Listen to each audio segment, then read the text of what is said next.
Hi, everybody. Hope everyone is doing okay. If you can hear me and see me, please give me a thumbs up, or at least in the comment section. So, yeah, if you can hear me well and see me, please make sure so that I can know. So there's no inconvenience here on this live stream tonight. Yeah. So, yeah. Welcome to my last live on this year. Yeah. Let's see here. Oh, American Scott Tucker. Hello. Hope you're doing good. Yeah. So it is time for my last live, as I said. It will be the quest for new malt moments. So yeah, and I would like for people who's watching or want to join here, I have put the link there.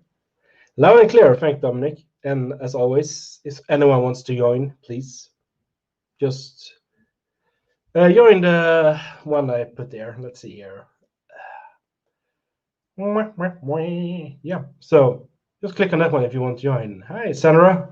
Nice to hear as well.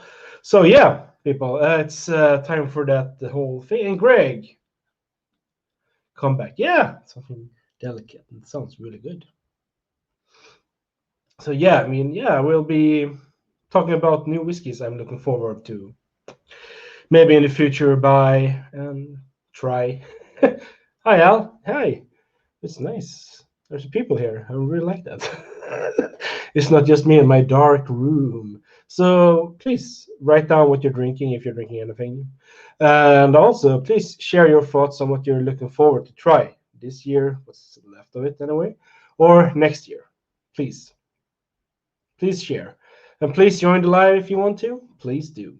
So I did do an announcement that I was going to try 3 whiskeys. I'll show you them. Tamdhu 15-year-old. Let's see here if we can get a good look at it. Yeah, I got this from Dominic. We're nice. This is one that I bought myself. Glen Scotia 15-year-old. And I also have this one. That was a whiskey of the year of Ralphie. And I know when he did a review on it, his whiskey of the year sold out. So yeah. Here we go, Glencadam 15-year-old. I have only tried a 21-year-old and I really like it. So yeah. So I will see if I will try them. I had some problem with my throat and my nostrils here for some reason. I have been having really hard time smelling for some reason. I can still taste. I don't know why. It's just really fucking weird. So I'm drinking some water in between. So I will not really start yet. But I would say, cheers to everyone here. Please share what you're drinking if you want to join. Yeah. Click on this one. So yeah, let's put it here again. If anyone wants to join, share what they want to try this year or next year. So please. So yeah, I'm drinking a bourbon actually. I'm starting out with something easy. So this might do the Scotch with the American Scotch Doctor. Nice.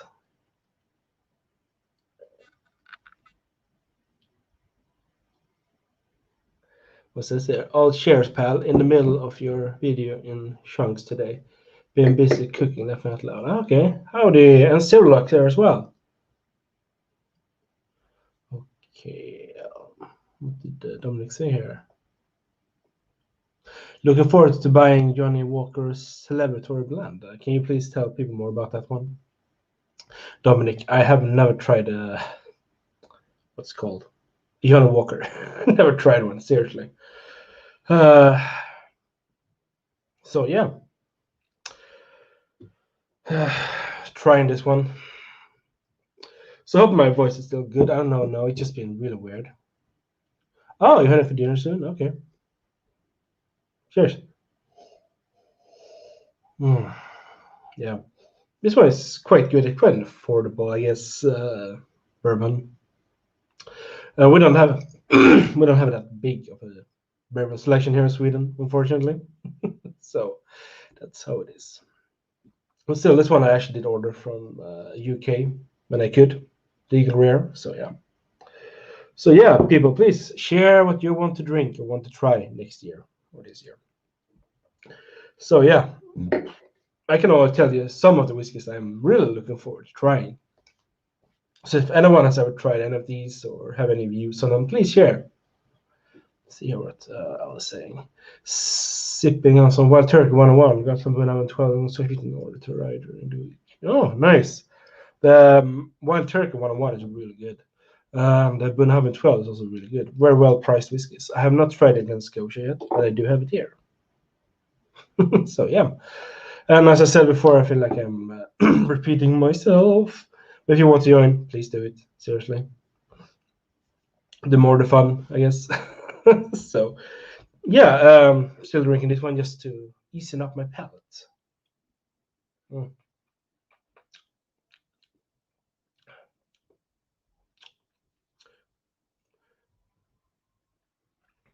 Yeah, it's okay. I mean, I still think that the Wild Turkey 101 is better, but that's my opinion. So yeah, let's see here. Let's go try this one here. What's this?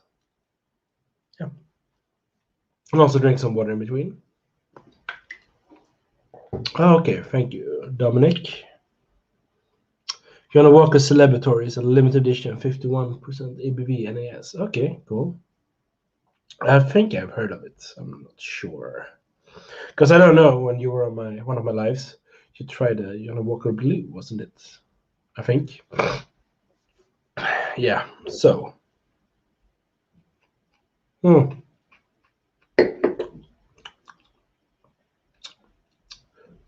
Yeah. Should we get to one of them? Let's see. I'm not sure which one because of my throat a little bit. I'm not sure if I can pick all flavors. But I think we're going to start with this one. The Glencadam. Has anyone here tried it? Or tried any one of theirs? I only tried a 21-year-old.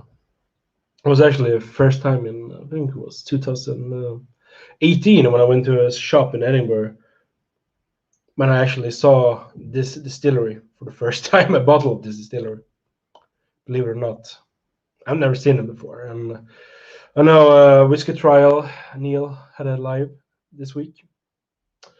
Or wasn't Thursday or Wednesday when he had a live where people were, he had someone from the distillery. So yeah, very interesting. So let's see. Here we go. Should be enough. Still want to save some for a review later on next year. So yeah, still gonna do some kind of version of the Hand of Doom. So yeah, so we're drinking this one, the 15-year-old Glencadam. And it's 46% non-show filter, no added color, and I don't know what kind of cask it is. But judging by this, I would say some kind of bourbon cask. Who knows? There might be sherry in it. Who knows? Who knows? So everyone, please, how are you doing? I hope you're all doing well in these times. You know, things are the way they are, so I hope everyone is just doing okay, doing good. So let's see. Can't get that much smell, unfortunately. But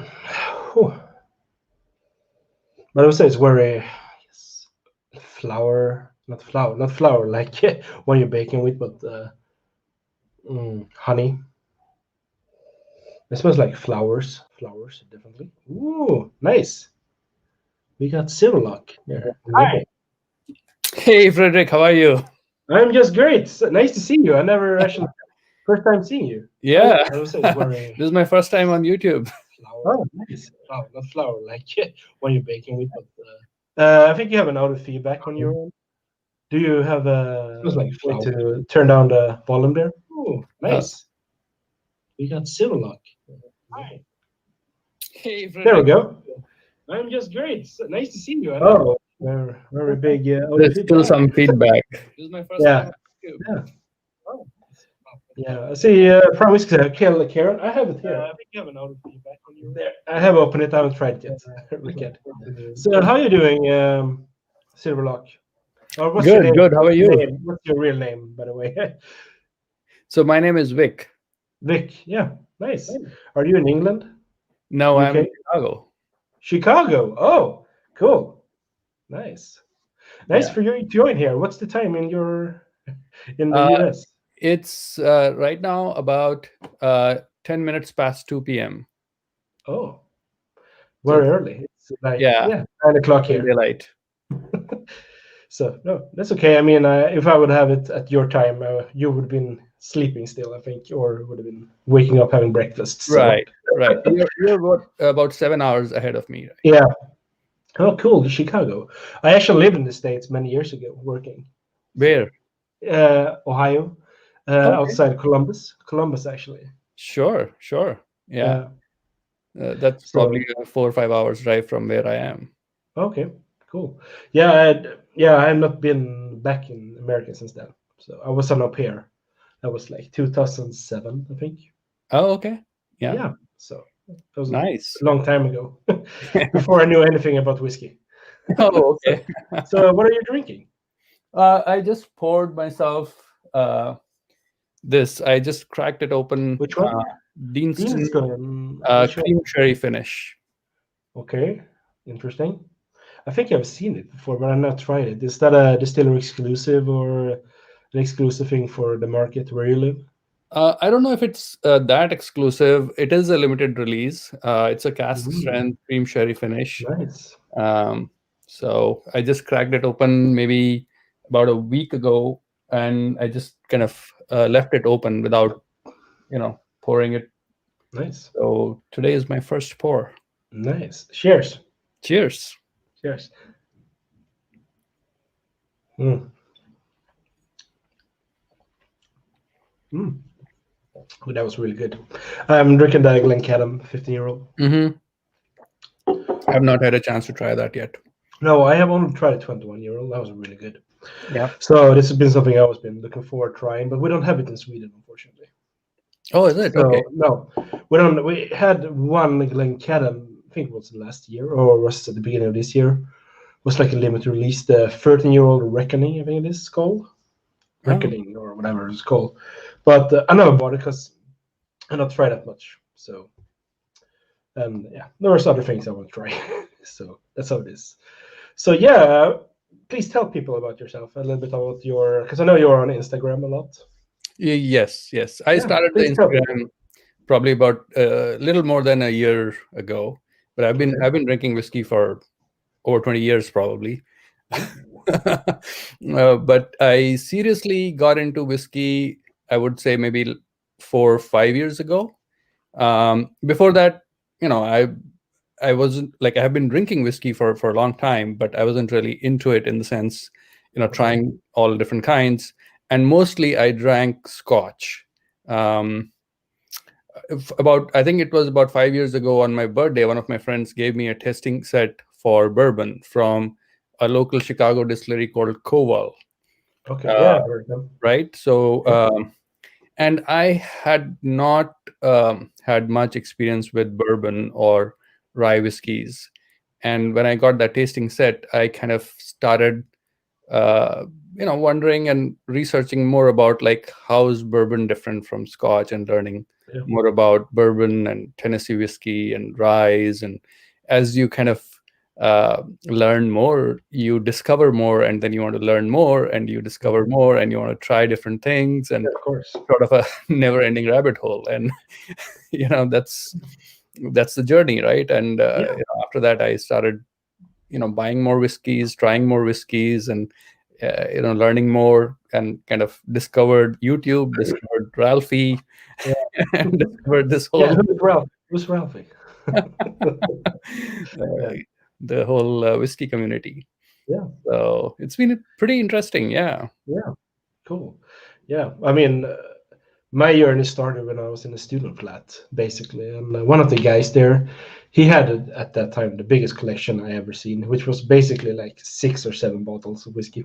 Sure. But yeah, but he had just smoky whiskey. That was all Isla whiskeys, and he had a what's called a Lefroy quarter cask, Mm-hmm. Mm-hmm. and that was my introduction to this whole thing. Nice. And now Nice. I'm sitting here. Yeah. So Yeah. Yeah. yeah, Yeah. Yeah. really, For me, the journey really started. I mean, back in the day, we started with Johnny Walker, Red Label, Black Label, yeah, Johnny Black was the sort of the go-to whiskey for any time we had a get together with friends. Johnny Black was the quintessential whiskey that everybody would pour. Okay. And then I kind of graduated to more Glenmorangies. I loved the Quinta Reuben, Oh yeah, yeah. port finish Glenmorangie. I really loved that. And then you kind of move up, try other Macallans, and um, you know now I have Springbank, Longrow. Nice, nice. I have some. Let's see here, Kilkerrans there, some there. Yeah, yeah, There. Yeah, I managed to get hold of the whole what's called 16-year-old yesterday. Actually, I managed to get hold of the new one. yeah. I saw your lineup. Yeah, that was amazing. I have never seen a Kilkerran 15 or 16-year-old on the shelf here. No, I If have you some even get here. anything in US. I have one here at the open day they had last year, Right. 2019. Was released for the Springbank or the Campton Whiskey Festival. Yeah. It is amazing. It was my second best whiskey last year. It's just bourbon, matured. It is seriously, it's so good. Yeah. So good. It's even better, I would say, than the very famous sherry cask range version. Sure. In my opinion, which I know a lot of people doesn't like to hear, I guess, because everyone likes the 8-year-old. Yeah, the sherry cask strength kind of got so much hype this year. Yeah, it's good. It's good, but I still think you can do some other stuff much better, in my opinion. Yeah, that's my opinion. So yeah, I mean, let's hope they don't fall off. That would be sad. My neighbors would be displeased, I guess. It's gonna see here what Sandra said here. So yeah, it's a really yeah, of course. indeed. Oh, and we got another one here as well. I see we got Greg as well. Hi, Greg. Hey, Hi Greg. guys, how you doing? Good. How are you? Happy to see Silverlock. It's Vic, right? There we For go. the first time. Yes. Yeah. And Frederick, as promised. Yeah, you had some T-shirt, didn't you say? Or let's see, a trim. Sorry, I salute you. Nice. I had to do this joke. Sorry. No worries. I found it was a cool. Sorry. I don't think Disney's gonna find out, so no worries. No. I thought it was fun to put Star Wars with metal. Yeah, of course. I do have to say to everyone's, maybe I'm not a big Star Wars fan, if I should be honest. No, I'm not one of those people, I guess. But well, I'm not the best one, the most. Do you hear me well, by the way? Because I had to hide the mic. Hear you very well. Yeah, you're fine. No, it was just because I like the series and I like the metal interpretations of the of the Imperial March. On YouTube, you have some crazy videos with the costumes and the plain metal, the Imperial March. Yeah. There are some really good gangster rap versions as well. Oh, with Star Wars. Not that big of a rap, but they're quite good because how they do it. Because every character that's quite known there in the Star Wars have their own rap lyric thing in that video. So it's like a gangster rap. It's really vulgar and all that, so it's not for kids. So Silverlock, Eric, that's Vic, that's it? Sorry. Yeah, this is Vic. Yeah. Vic, so I see you every now and then, and very often, by the way, on the chat, on VPub and other. So I'm happy to see a face going with the name. Awesome. Yeah, this is the first time. I just popped in and you did well. Frederick dropped the link, and I was like, okay, let me give it a try. Yeah, of course. You're welcome. Everyone is welcome. Frederick is very democratic, I have to say. Yeah. What do you mean? No, do you mean you like you let everyone pop in and you're not judgmental or equal opportunity giver? I mean, it's nice to have people on. I think that's great. I mean, a lot of people usually just choose who they want. So I think join seriously, because the theme of the night was the search or the quest for new. Honestly, for new. Yeah, I tried once Tamdhu 15 in a show, but I didn't buy it because it was good. But the price in France were over 120 and so I said 120 no. euros. Oh. I said no, it's too expensive for what it is. Okay. I think Then Glencadam, I'm late to try the whole range. I tried the 10, 15, etc., but a long time ago. But I won at the whiskey trials recent live. I won a sample who will be coming soon of the 25. So I'm very happy about this. Congratulations. Thanks. And Glen Scotia, I have the double cask. I have the Travel Retail 1832, which I like a lot. And I prefer them both to the 15, I have to say. I struggled with the 15. Which is a bit too. Ooh. Look at that! Nice. I don't have it. Can try it later. No, I was doing some things to put up my collection in order, and I had this. Whoa! What was breaking the cork and so I had to mend this for Jack Daniel's stuff. Oh, okay. So you see, new cork replaces luxury cork. Always save the cork. Was this an old bottle? But I still have this, and this is on my glass. It's a gift from a member. It's a cask strength 164.5. It's a beast. Yeah. But one of my favorite of last year or 2 years ago. Okay. It's the barrel strength. It is called. And look at the color; it's insane. Yeah. There you go. Yeah. Nice. And the other is the old version of the Select. Oh, so it's very. Sorry. That was an old label. Yeah. Oh yeah. It's back to 15 years ago, maybe. 15 years ago. Okay. Wow. Let me check. While you're talking.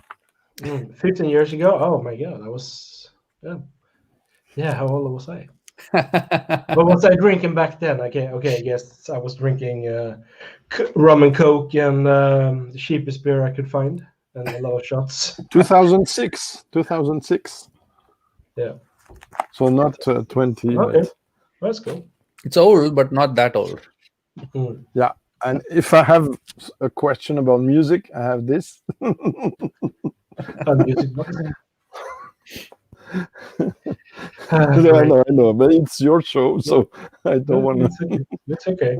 No, I was thinking, Cyril, in the States where you live in Chicago, I would just always wonder, how is the Balcones and availability of the Balcones distillery? It's available. The regular Balcones expressions are quite widely available, but some of the expressions, for example.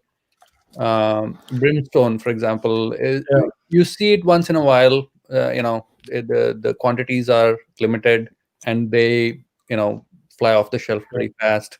Or the blue corn expression, you see them once in a while, definitely. What is the price on those? I'm just very curious because I know I pay a lot of money just to have one bottle. So I'm just very curious. If you give me a minute, I will just check and. Let you know. Let me just try.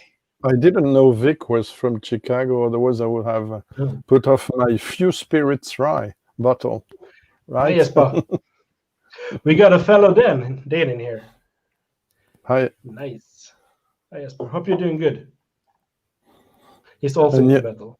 And yes, as he's right, it's nice to experience different palettes of whiskey. Balcones True Blue is $50. $50. Oh, wow! I paid twice as much. Yeah, and then no shipping included. Yeah. Oh my God. Yeah, but that's how life is when you don't have it in your country. Yeah, I mean, a lot of Swedish whiskeys that I would like to try, for example, the Macmira Grante, it's not available here at all. No, there are a lot of stuff that are not available. Greg knows about it. These ones, for example. Yeah, it is coming, Greg. I just need to get my salary first. Then I guess. Honestly, for me, it's whiskey from another league than Macmira. Grythyttan is probably the best Swedish distillery so far. Yeah. Ooh. Yeah. The Silent Sweden ones. Yeah, that's a close distillery here in Sweden. Of the three ones I know. Yeah. So it's incredible. It's incredible. So, but I know McMurray is the most accessible one outside in Sweden. I actually gave Antonio Whiskey Quest some samples. They managed to get through to him. Oh yeah, I saw, and also he had some Ven spirit grain. It's fantastic. Fantastic. The rye and the corn one. They're really good, and they're really cheap here in Sweden as well. Yeah, I think Ricard from Prime Whiskey released a new video of when. Yeah, the nose. Yeah. I haven't tried it yet, actually. Oh, we got a Sweden from Nacka. Hi, Ander. Oh, nice. Cheers, guys. Yeah, I saw it. That was good. I mean, I haven't tried that one yet. Since the problem here is, I guess it's the problem where you can't always try before you buy. Yeah. So, and sometimes there can be hits and misses. They do really good whiskeys. They have some really. If you go into their website, I think you can actually see the recipes of their bottlings in English as well. And it's just what he has mixed. I think it's Anders. I think that's what his name is. Who do all this? What he has done is just crazy. What he has in them sometimes. All the different kinds of casks they've been using for some of their expressions. It's not just a bourbon barrel; it's just everything else in between as well. Yeah. Sometimes even vodka barrels, apparently. I was wondering about that. So, vodka barrel, is that just the seasoning of the barrel with vodka? Vodka is usually not aged, right? Vodka is not supposed to be aged. Okay. I haven't tried that one. I have Al-Qaeda and Massar. What did you say, by the way, Rick? No, I was just saying that vodka is not supposed to be aged. So I don't understand when somebody says vodka barrels. Yeah. Is that just the seasoning of the barrel with vodka? Could be. Yeah. I know Van has some gin and vodka in oak barrels that they do sell that are supposed to be really good. They do between their whiskeys. So in that case, the vodka will not be clear, right? It will take on some color from the it's a bit darker, as I have seen. But I haven't really tried them. I know when I was at the distillery last year during the summer, we tried some of them, but I don't drink vodka. I can't. Since my youth, I can't drink vodka anymore. I guess it's just, I don't know. It's a bad. I prefer gin personally. I don't know you guys, but I don't drink gin every. I drink only every now and then. Right. Yeah. And grappa, I love grappa, especially great grappa from Italy and from one vineyard only. I love that. Yeah. In fact, I was considering maybe doing as Sassy earlier on suggested. It's good to have experience with all kinds of whiskeys and spirits, and I think it enriches our palate to experience those at some extent. I put on the side the flavored and the mixed stuff for binge drinking and cocktails and stuff, because there's too much sugar in there. But I think white spirits, fruit spirits, for instance, from France and from Germany and else, there are beautiful things. Grappa, obviously.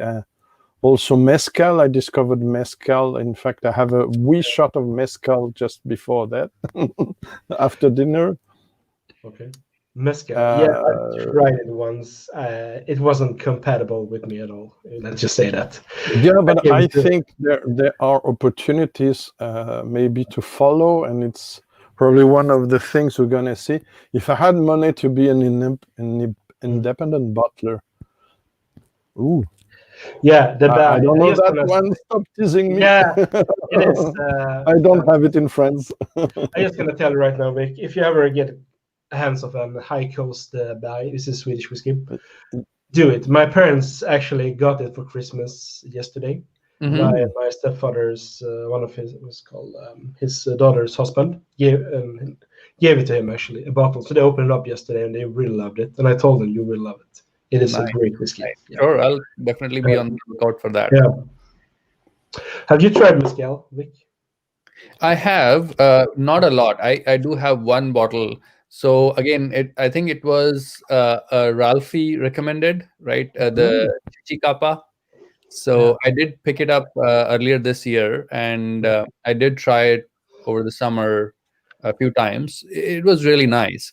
You do have to kind of get used to it if you're not, used to drinking mezcal. But it grows on you, right? So once you try it a few times, you start to appreciate it. Yeah.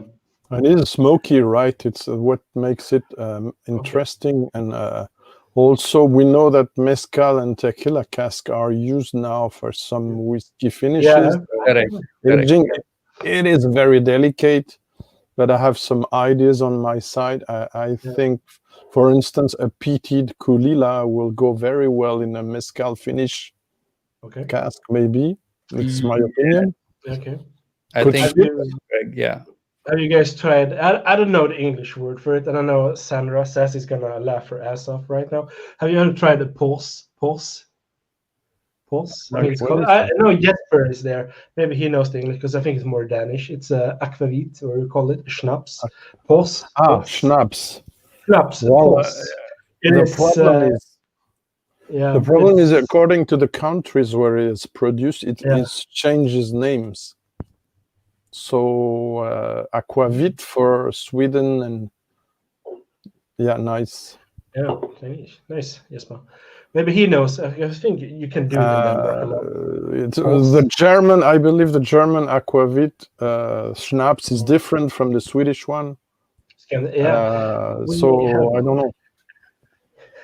Yeah, I don't have experience with schnapps.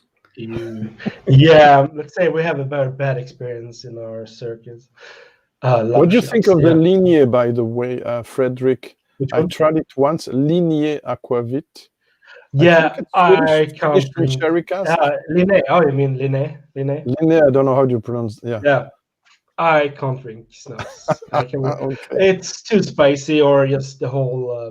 Burst my throat.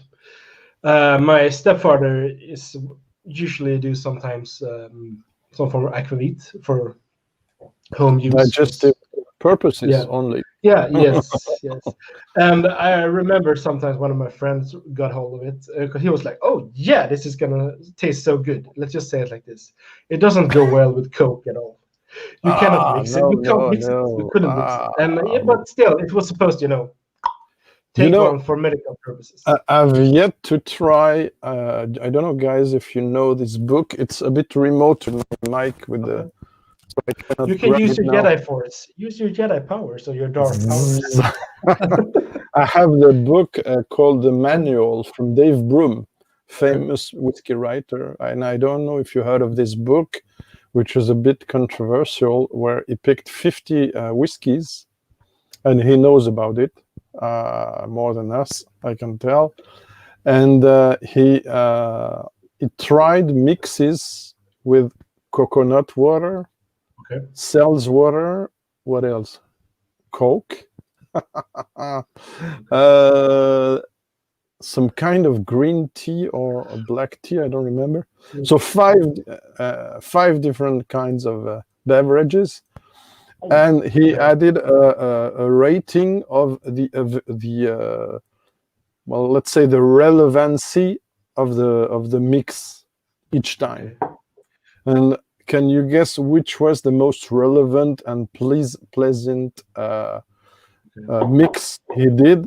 And I didn't dare to try it yet, but I will at some point. And I give you his tip: 50% Lagavulin 16, 50% Coke. I haven't dared to try it, but he says it's a stunning mix. I don't know. Yeah, they used orange juice. I would love to try and mix coconut water with maybe something like a Talisker or something not too peaty, something with mild peat and with some briny characters. Okay. Yeah, that Interesting. it seems that it might be interesting to try that. Because of me, I started my whiskey experience, which I don't dare to call it whiskey experience, in my early days in parties with Coke and blend and Scotch blends, and I hated it. The Coke added some metallic notes to the whiskey, and I found that simply awful. And I said, "Ooh, if this is whiskey, I don't like whiskey." Yeah, I can. I agree. I don't think I've ever tried whiskey with Coke. For me, it was rum and Coke always. There you go, Vic. 100% agree with you. And it's called Cuba Libre, Free Cuba, I think. It's a cocktail. Cuba Libre. Cuba Libre. With whiskey, it was always the mixer was either water or club soda. Maybe once in a while I did try it with ginger ale, but I didn't like it. So ginger ale is very British thing, and I struggle to.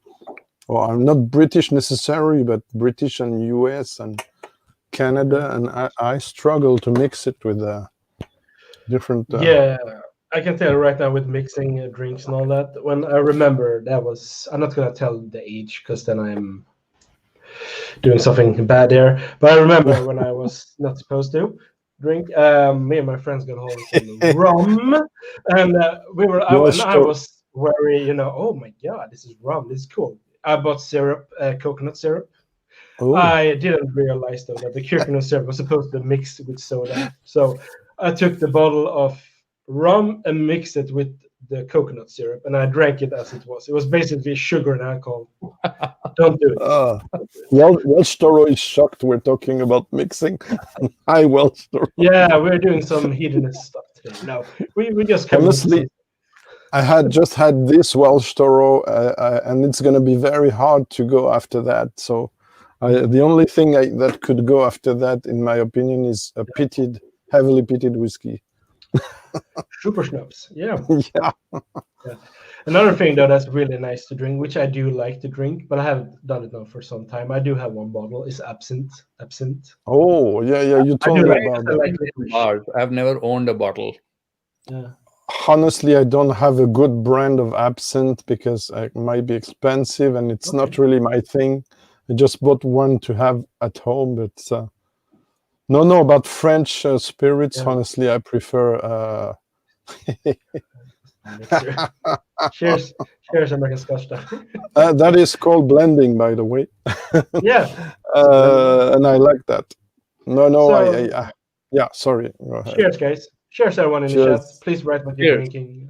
I don't know I what am drinking the Glen Scotia. Oh, the 15. Maybe I should grab the Campbellton Festival 19. Oh, the cask. This could go after that, I think, maybe. Give me a minute. Sorry, guys. I'll be back. No worries. Take your time. I'm not going anywhere. So, no worries. And it's interesting. Yeah, the whole mixing thing. I think we can leave that now because I'm starting to relive my youth, and it's not going where I want it in those thoughts. Let's just say that. You're not that old, Frederick.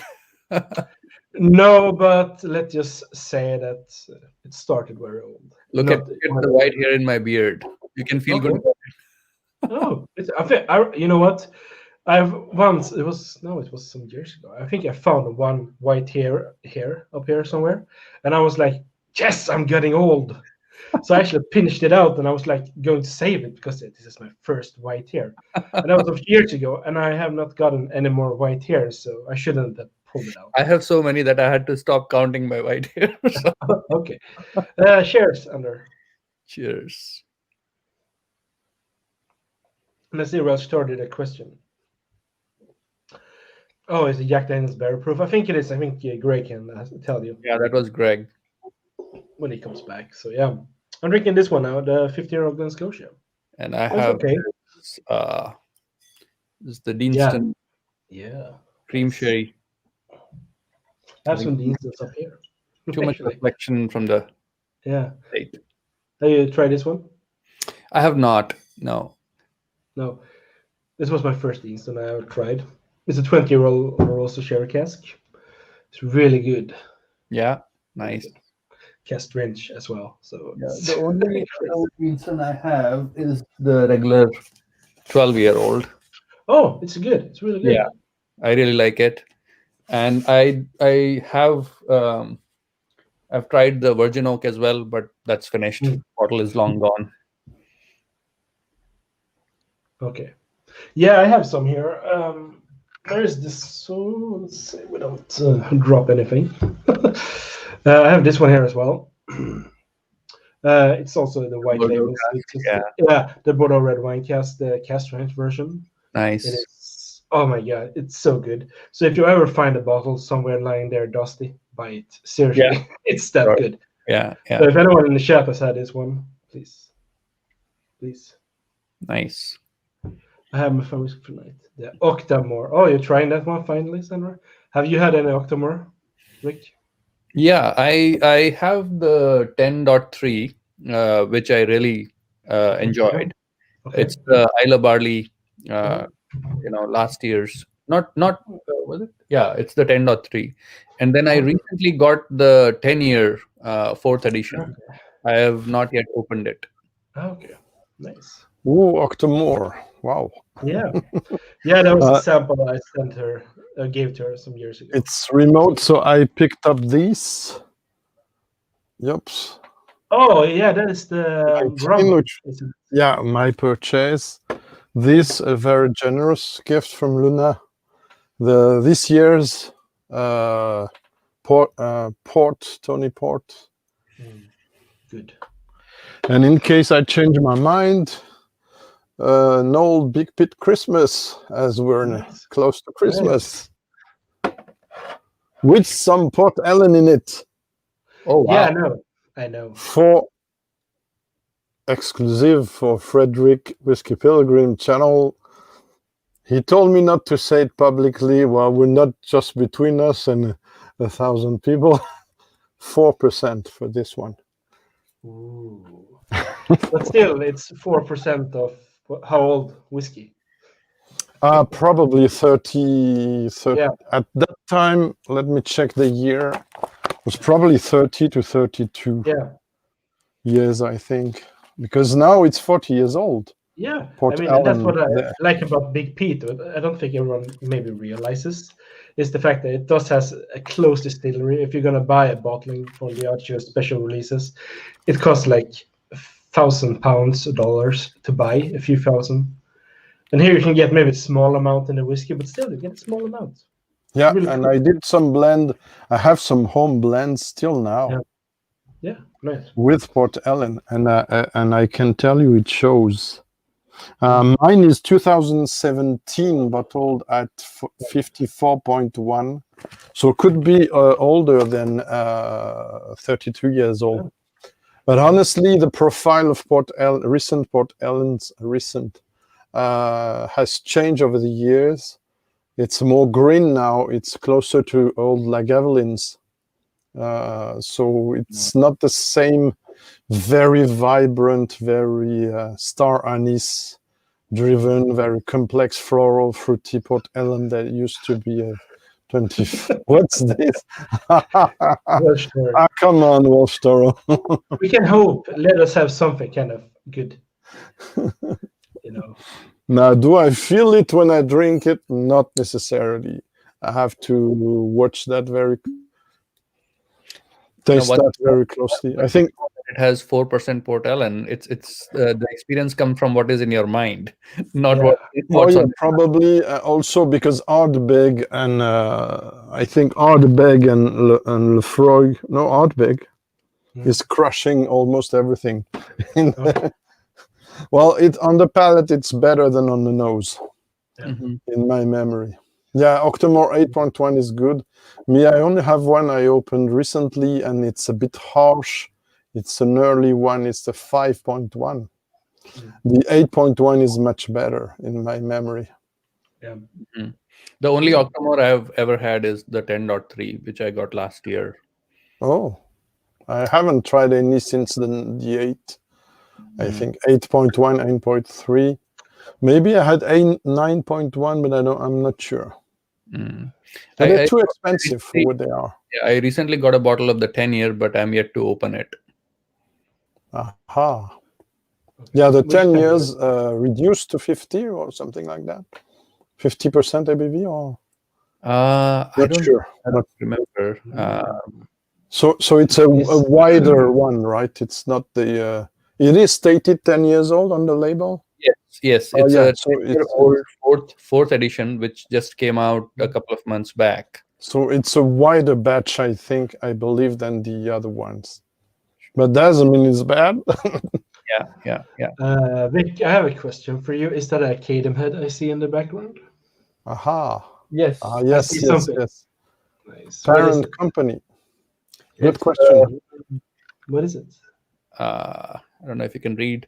It's an 18-year-old Glenrothes. Oh. I really like it. It's at cask strength, 55.6%.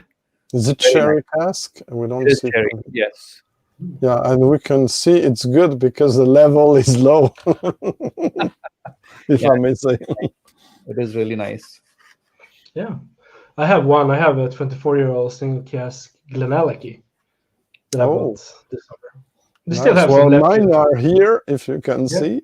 Yeah. I see. Glenrothes. Glenrothes, 20 years old, but bourbon. Very good, though. Clynelish 21. This one is awesome. Bourbon as well. Glengarry, I believe it's Hogshead, maybe refill sherry. Very nice. Glengarry, 24 years old, and Royal Brackla 12, because I love Royal Brackla. Nice. Yeah, sure. I'll try that one. Sure, but when they're very good, you have to pick an Octomore that's very good. And when they're very good, it's more satisfying to pay the price they ask. Then, not gonna argue again about the calculation of the peat, because I did a half a video, more than 50 minutes about that, and I have my opinion. And also I gave an exclusive information that nobody else gave ever, and I still cannot understand that. Probably it's because they're not allowed to tell it, but for me, it was a brand ambassador who told me this info. So, I don't know, you want to hear more about that? If I should be honest, when it comes to Octomore, they are, I think, a fun sort of gimmick a little bit, how peated can you get a whiskey? Of course, some of them are good. The first one I ever tried was really good. That was my first experience in Copenhagen, actually. And the best part about that experience was that it was very crowded where I was sitting before I tried it, because everyone apparently thought I was smoking a cigar or something. So everyone just and then everyone goes away. Yeah, so it was really nice. I had so much space. That was maybe one of the reasons why it was such a great experience. But no, I think they're like hot sauces, if I should be honest. How hot can you get the sauce? If I should be honest. They are very expensive. I mean, it's up to everyone. If you want to buy them, you should definitely buy them if you like it. I mean, seriously, it's your money. And 169 or 200 ppm. In fact, it doesn't make sense because it's the measure when the barley was spitted, and it's before distilling. Right. So now I think everybody knows there is a big loss. 20 or 30% plus loss of the ppm, so it doesn't make really sense. And when you taste it, it is not more peaty than an Ardbeg, which is 55 ppm. The 10-year-old? And not like some fellow said, but if I say it, he's going to be mad at me again, so I shut up. Not like Lefrog. Lefrog is 30 to 40. You're right, Sandra. It was Corona safe after that one. Yeah. But what people don't realize it for me, that Octomore, basically what I learned, and I think it's true because it's a brand ambassador who told me that behind the counter, if I may say, that I had a guess. It was a time probably about the 5th or 6th point and one or I had a guess on the whiskey on the Bruichladdich stand, and I said to the guy, we were a bit remote from the other people. He said, "Come on, it says 160 or so ppm. I don't believe it. I don't sense it when I try it, and it's very delicate for 5 years old at such a high strength. There's something not going on well there. There's a trick there." That's why I call my video demystifying marketing tricks. And no. now let me just let me just add something, please. And so I said to the guy, "Man, I might be wrong, but for me, because I tried some experiments from Bruichladdich before, such 4 times distillated Bruichladdich, I sense the Octomore is in reality triple distilled and not twice." And he said, "Yeah, you're right." So there you go. You have the explanation just from Greg's Whiskey Guide. Nobody else tell us, and I don't understand why. So that if they were telling this everywhere, I think they will be into trouble marketing-wise, because all that high ppm stuff wouldn't make much sense. And I think that's why transparency has its limits. Just saying.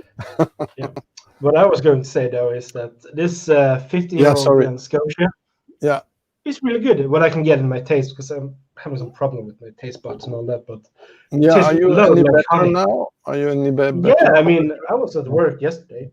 Oh, no problems. It's just been my nostrils for some reason. I'm having problems with them recently. So I don't know. I haven't done anything like that. It's just been, they are just. I guess there have been something that happened to them. Maybe I need to check that out. I think I need to. Yeah, take care with all that. Yeah. So I'm gonna move to this because I don't have the 15. No. So the no, this one. Yeah, I tried that one. Have you tried it, Vic? Or any Glen Scotia? I just picked up a bottle. Actually, it's I can. Yeah. And I'm happy that I gave this a 91 while Ralphie gave it a 90. So we're not that far with Ralph. No. Just give me a second. Yeah, go get it. Yeah, I tried that one actually, Greg, last year at the distillery, because I was actually one of those whiskeys when I was in Scotland last year. I wanted to try before I buy. Is it the one you didn't like? Yeah. But that's because of rum, the whole rum thing. I think that is my thing, not my thing. Rum cask matured whiskeys. For some reason, we're not, we don't work together. I don't know why. Taste is different. Yeah. So that's why. So I tried it because I wanted to try it because I was like, this looks interesting. I really need to try it, And I wasn't that big fan. I even tried bottle your own there, but no, too spirity, in my opinion. Well, you have to let it breathe a while, not so long. I don't find it spirity myself. Yeah, excellent. And also, I find the rum part is very balanced in there. Yeah. Otherwise, I will have trouble. For instance, I had trouble with some bottles. I had to give back to the shop as it was shockingly marked by very young rum cask, and I'm talking about Grant's blended whiskey, which was triple cask, whatever. And it was so bad. There was the only thing that came across this so-called three cask were the cheap rum, unaged rum coming across very aggressively. So I said, this is not good. What did you do with one of my favorite blends, the Grant's Family Reserve? It's so shitty now. So I was very disappointed. Yeah, I agree with Wash Toro. I have samples here, generously given. Nice. So this is this one. Yeah, you're showing. Very good, but very different than this one. Very different. Have you tried it yet? No, I just picked up this bottle yesterday. Okay, you should pick up more. It is seriously, that was my second best whiskey of this year. The only thing I cannot say myself, I don't know if you guys, is this is the Tony Port, right? I know the Ruby Port is very popular. Alan, the whiskey friend, and other guys talked about that. I don't know which one of the two I will prefer. So I haven't tried the other one. So yeah, I have only tried last have year's you, and Vic? this year's. Have you tried it, Vic? The Ruby Port one? No, I have not. It was a 2018, I believe. Or right are the 15-year and the Victoriana. Okay. How is the Victoriana?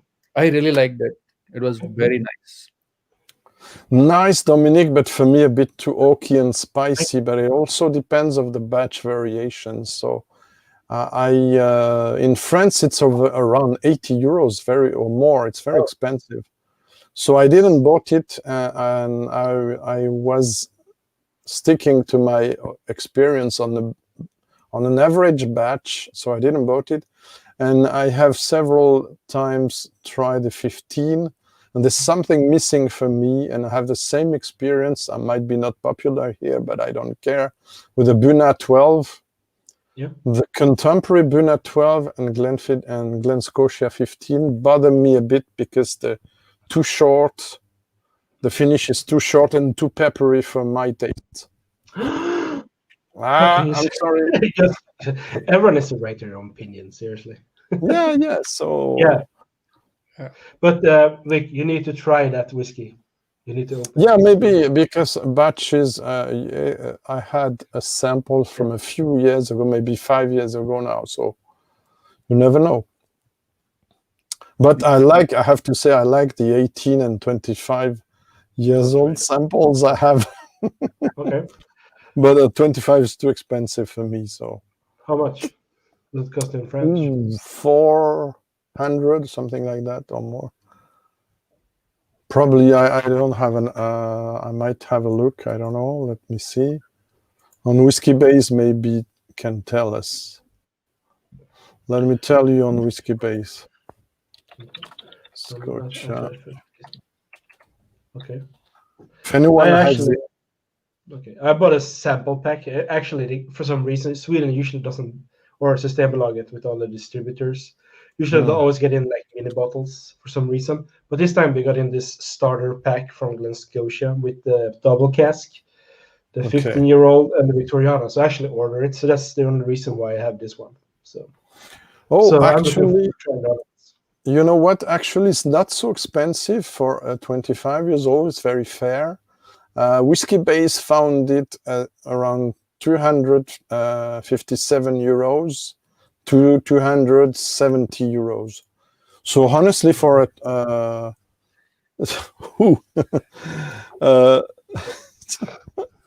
Hi, Daniel. Daniel, who are you talking about? And hi, by the way. So around less than 300 euros. I believe today is very fair for 25 years old. Considering, for instance, Glenfiddich 25, yes, I agree, is around 800 euros or more. So Glenfarclas 25 and Glen Scotia 25 are probably the best value-wise 25 years old in the market. But I haven't tried all the 25s. Yeah, I've never even seen the Glen Scotia 25 on the shelf. I don't recall, at least in last 5 Me years. too.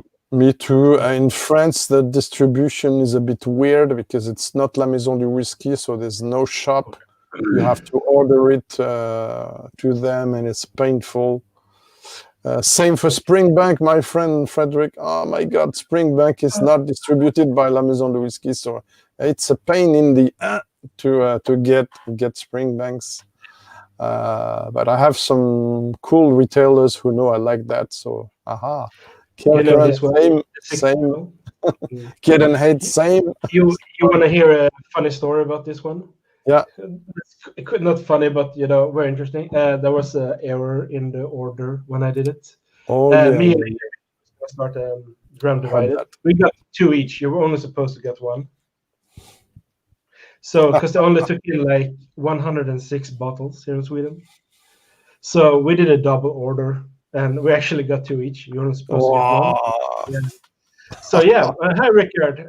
Rickard managed to get one as well, so he's very happy. I'm not sure I agree on this one. I like Bowmore a lot, including some official releases. I'm preparing a Bowmore rundown, by the way. But I am not a fan of the 25. Reservation on my opinion. I only tried it once, so I don't know. Yeah, it's very good price, Dominic. If I should talk to Rickard about that, I have tried 25-year-old. That was good. I have tried a few of the core range, but you know, I want to try it again just to get a more opinion, because I know Rickard really likes Bowmore. He has a 21-year-old cast range version. I know he did a review on a couple of months ago. That's a travel retail exclusive that looks really good.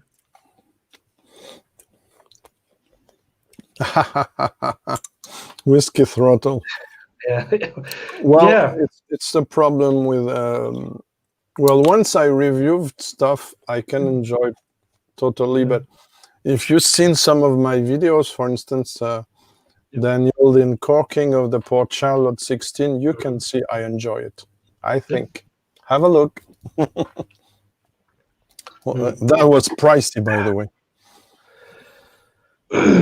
Very pricey. The Port Charlotte 16.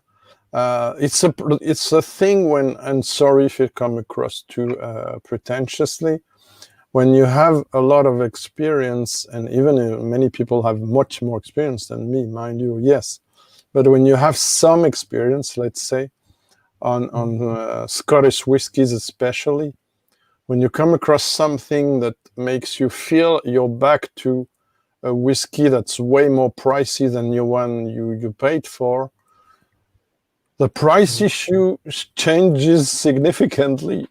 So to make things clear, when I tried this Port Charlotte 16, which was 150 pounds, but at the end of the day finished after the taxes and the shipping 190 euros, which was not prepared for, even with a ballot. So I said, oh my God, I hope, I swear, I pray it is good, because it's way too expensive.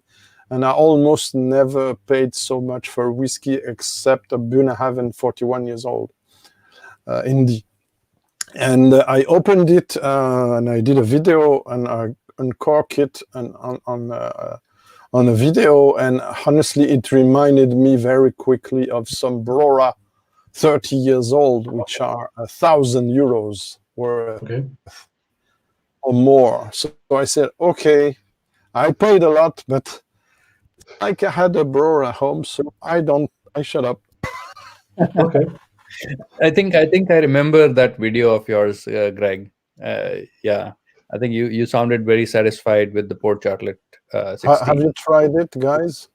It was only on ballot, so 3,000 bottles only. So no, I haven't. And for us here in Chicago, in Illinois, you can't ship the whiskey here, right? You can't buy whiskey online because of the state regulations. So no, I don't believe you. 25 pounds, I don't believe you. Late 80s. Okay. Well, I will say yes and no, but as recently Malt reviews the Mike and Narby, I like these guys because they're experienced and also they're very, they like to share the best whiskeys with the people on video. And it's one of the channels, or the channel, well, let's say one of the 2 or 3 channels where you will see some exceptional whiskeys most of people don't have access to and are part of the history of whiskey, of Scotch whiskey, most of the time, by the way. And yeah, Port Ellen's my favorite distillery, what else can I say? But Bowmore, I had the chance to try Bowmore Black and Bowmore White, which is 1964 vintages, very old stuff. And they're out of this world, simply that, out of this world. It's even our pockets. Oh yeah, 10,000 or 20,000 euros now. Prices are crazy, insane. My local liquor store here, whenever I visit, I always see Brora and Port Ellen bottles stacked up, but they're so high in price. I just look at them and move on. The problem is when I started to be interested in whiskey genuinely around 1999, there were a bunch of these on the shelves, and I didn't know about that. And for me, 150 or 200 euros was a big price. And I haven't put more than 40 at that time in a whiskey. So right. for me to do this gap price step so high without knowing the whiskeys, I said, no, I'm not gonna do it.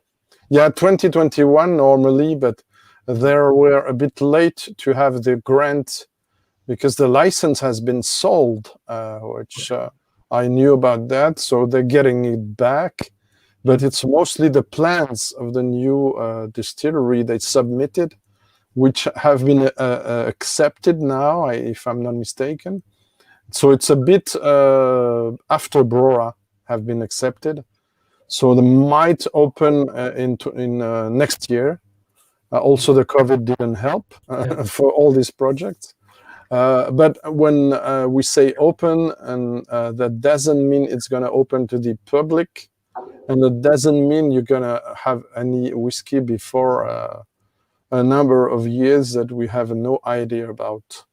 And what price is the first one's going to be sold, mostly. But I'm looking forward for it, as it's my favorite distillery. But what I know is the stocks. You have one? No, I don't have one. I thought you have a bottle. Tamdhu, 15 euro. I'm trying right now. Okay. That's I don't have any Port Ellen, seriously. Oh, that would be things might change. Oh, is that 15? Yeah. Ooh. This is from Dominic. So cheers, Dominic. He gave me the samples of the distillery. I still can't pronounce right. Deluan. Yeah, that's one of the best whiskeys I ever tried. I only have the 10. I like the 10, and I have the 12. The version of the 12 that was made for Marks and Spencer. I got in Scotland. Yeah. But I have to say I found it too weak, so I modified it with some samples of Tamdhu aged over 25 years old. So now it's much better, in my opinion. You are a wizard. Well, I don't know, but I'm trying. If John Glaser thinks I do a good job blending home things, there might be something true. I don't know. Whoa, interesting. I haven't tried this one yet. I had a 23 years old, not home, but because it was crazy expensive. But I tried a 23 years old port matured Bowmore, and I struggled with it because it was a full maturation. I still have a bit one. I think the Welsh Toro, I think the stocks are decreasing fast. That's why they dropped off 2 years ago, I think, the Port Ellen from the special releases, and so does for Brora. And that's why they brought a special rogue cask, exceptional, blah, blah, blah, release, because they don't have much Port Ellen stock now. And it's also because they're not going to make money with Port Ellen. I think that they reopened it as well. It's not very beautiful story, but you know what? We have whiskey in our glasses, so let's cheers. Yeah. And so cheers, it's no Tamdhu. It's still Glen Scotia, but cheers, guys, all over the world. Well, they try to imitate this, to recreate the stills. They have the plans, etc., to answer to Welsh Toro. So they're going to try to stick to the old style, but obviously it's going to be different. Yeah, for sure, Dominic is right. And also, you have the good thing is they're going to have master distiller from Lagavulin to run up the new Port Ellen distillery. So I think it's in good hands, and it's a woman. I'm not sure of the name, so I'm not going to. But yeah. Interesting. Hopefully. Yeah, if I should be honest, the one I have liked so far, but the problem is with my nostrils, they are messing up everything. But I would say the Glen Scotia 15-year-old is so far the best one. But wait and see till I get better, so I can give a fair opinion. I think you need to smell some Lafroig to Yeah, better. it's medicine. It's medicine Yeah, and medicinal. for science. You know the story, right? Yeah. They could overcome the prohibition by putting on the label on one side. Well, I don't have something with two sides. Okay, let's take this. On one side, it was called medicine for medical purposes, dental, etc. And on the other side, Lafroig. So they were selling it into barber shop and drug shop at the time in Scotland. It was fun. Yeah, I have a story there when it comes to putting on labels on. In my hometown, when I was a little, there was a wagon, called a food truck you can call it, that sold sausages and all that kind of stuff during festivals. And this guy who owned it, he was a little bit famous because all the men, or even some of the women, used to go to him and order his special brew coffee. It was just pour vodka and a little bit coffee on it to make sure no one questioned.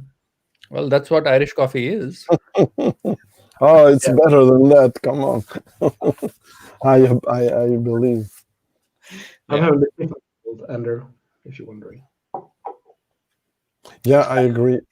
I had some, and I love the distilleries you mentioned, Toro, because most of them are fillers for blends, and they are understated. And like I said in my discrete malts videos series, there's some good stuff that only the indie bottlers highlight, and very rarely the official owner. Yeah. The 34-year-old I got to try through Dominic. It was just that it was called Dulin. I can't pronounce it. Deluin. Yeah. I know it's difficult for me as well. Yes, I mean that was just how good. Yeah, I saw the video. And about Tamdhu, the oldest one I tried was in 1968. I think was from the Whiskey Agency, German bottler, if I'm not mistaken. A fruit bomb, beautiful. Yeah, it was just fantastic. Seriously, I was so surprised by it because I have no reference to go on because I never tried anything from the distillery before. So I go on to something quite old, quite special. And I was pleased to know that there are still bottles available, maybe not in Sweden, but I think Whiskey Exchange. I don't have any Deluin, believe it or not, Frederick. I don't have any Deluin in my collection, which is... I have 85 different Scottish distilleries in my collection, but while they are around 128 now, if not 140 with all the new ones, I cannot have everyone. So Dromix said you join the chat next time. I just want to talk about my next live I'm gonna do. That will be in January, the 5th of January. Everyone, if you want to join in, it's my birthday. Actually. I think I've noticed this. Yeah. January. We can't cook it. Oh no, we're not gonna do that. That's rhyme. No, that's a rhyme in Swedish. I'm not gonna do it. It is. What is this? Yeah, it's a rhyme we have in Sweden with our special word mixing. Okay. So it's really hard to say. I have some problem with speech, but with that I'm not gonna say it because it just makes me crazy when I say it. Well, but Daniel has a special drum, it seems. I can show you maybe if the cable is not too... Okay. I won't open it tonight though with all the things I had. Ooh. It can be difficult. No problems. I just want to say really good though. But I think most of the people are not Swedish, so they will not understand the rhyme anyway. And I have to say it in English as well, and then I will lose all my hair and go bald and lose my beard. And all the bottles will fall down my shelf, and my neighbors will call the disturbance. Okay. Guys, spoiler just for Frederick channel. Spoiler, something I'm waiting, I don't know when. Special occasion to open it, and Daniel's gonna be jealous. Is it, what is it? 35 years old Glenelachie. Oh, for wow. the whiskey exchange. Nice. Anniversary, it's 45, I think. Natural color, it says. 46.9 UK, as you can see. Yeah. Almost. And Yeah. let me tell you which was the release. For me, it's the best. I tried it at a friend, and it's the best Glenelachie I ever had. So that's why I struggle with a new range. Bottle 2010 for whiskey exchange anniversary, 10th anniversary, 685 bottles only. And it was around 100, believe it or not, my friends, 110 euros. Oh, That's unbelievable. how good price. 110 euros, that stuff. How long ago? 10 years ago. Yeah. Those were the days. How things have changed now. Pepperidge Farm remembers. So yeah, I want to talk about the live I'm gonna do next time because people need to know. It has something to do with this box. Oh, I thought. Yeah. So I'm gonna have a giveaway. I'm not gonna say too much, but I think people are gonna like it. So if you live in Europe, I don't think I can send this to the States, unfortunately. But I'm gonna have quite an interesting giveaway. So people, not just because I want you to join because of the giveaway, but I'm gonna have an interesting giveaway with some, Frederick, without because we're in public, so it's a bit delicate. Without spoiling everything delicate.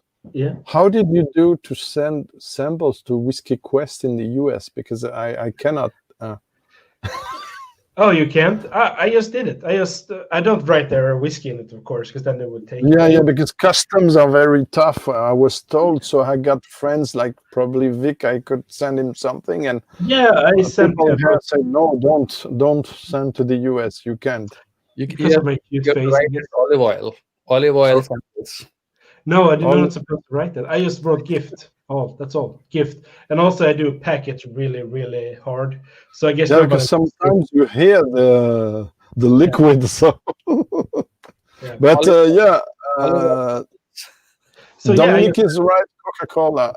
This is Coca-Cola. Yeah.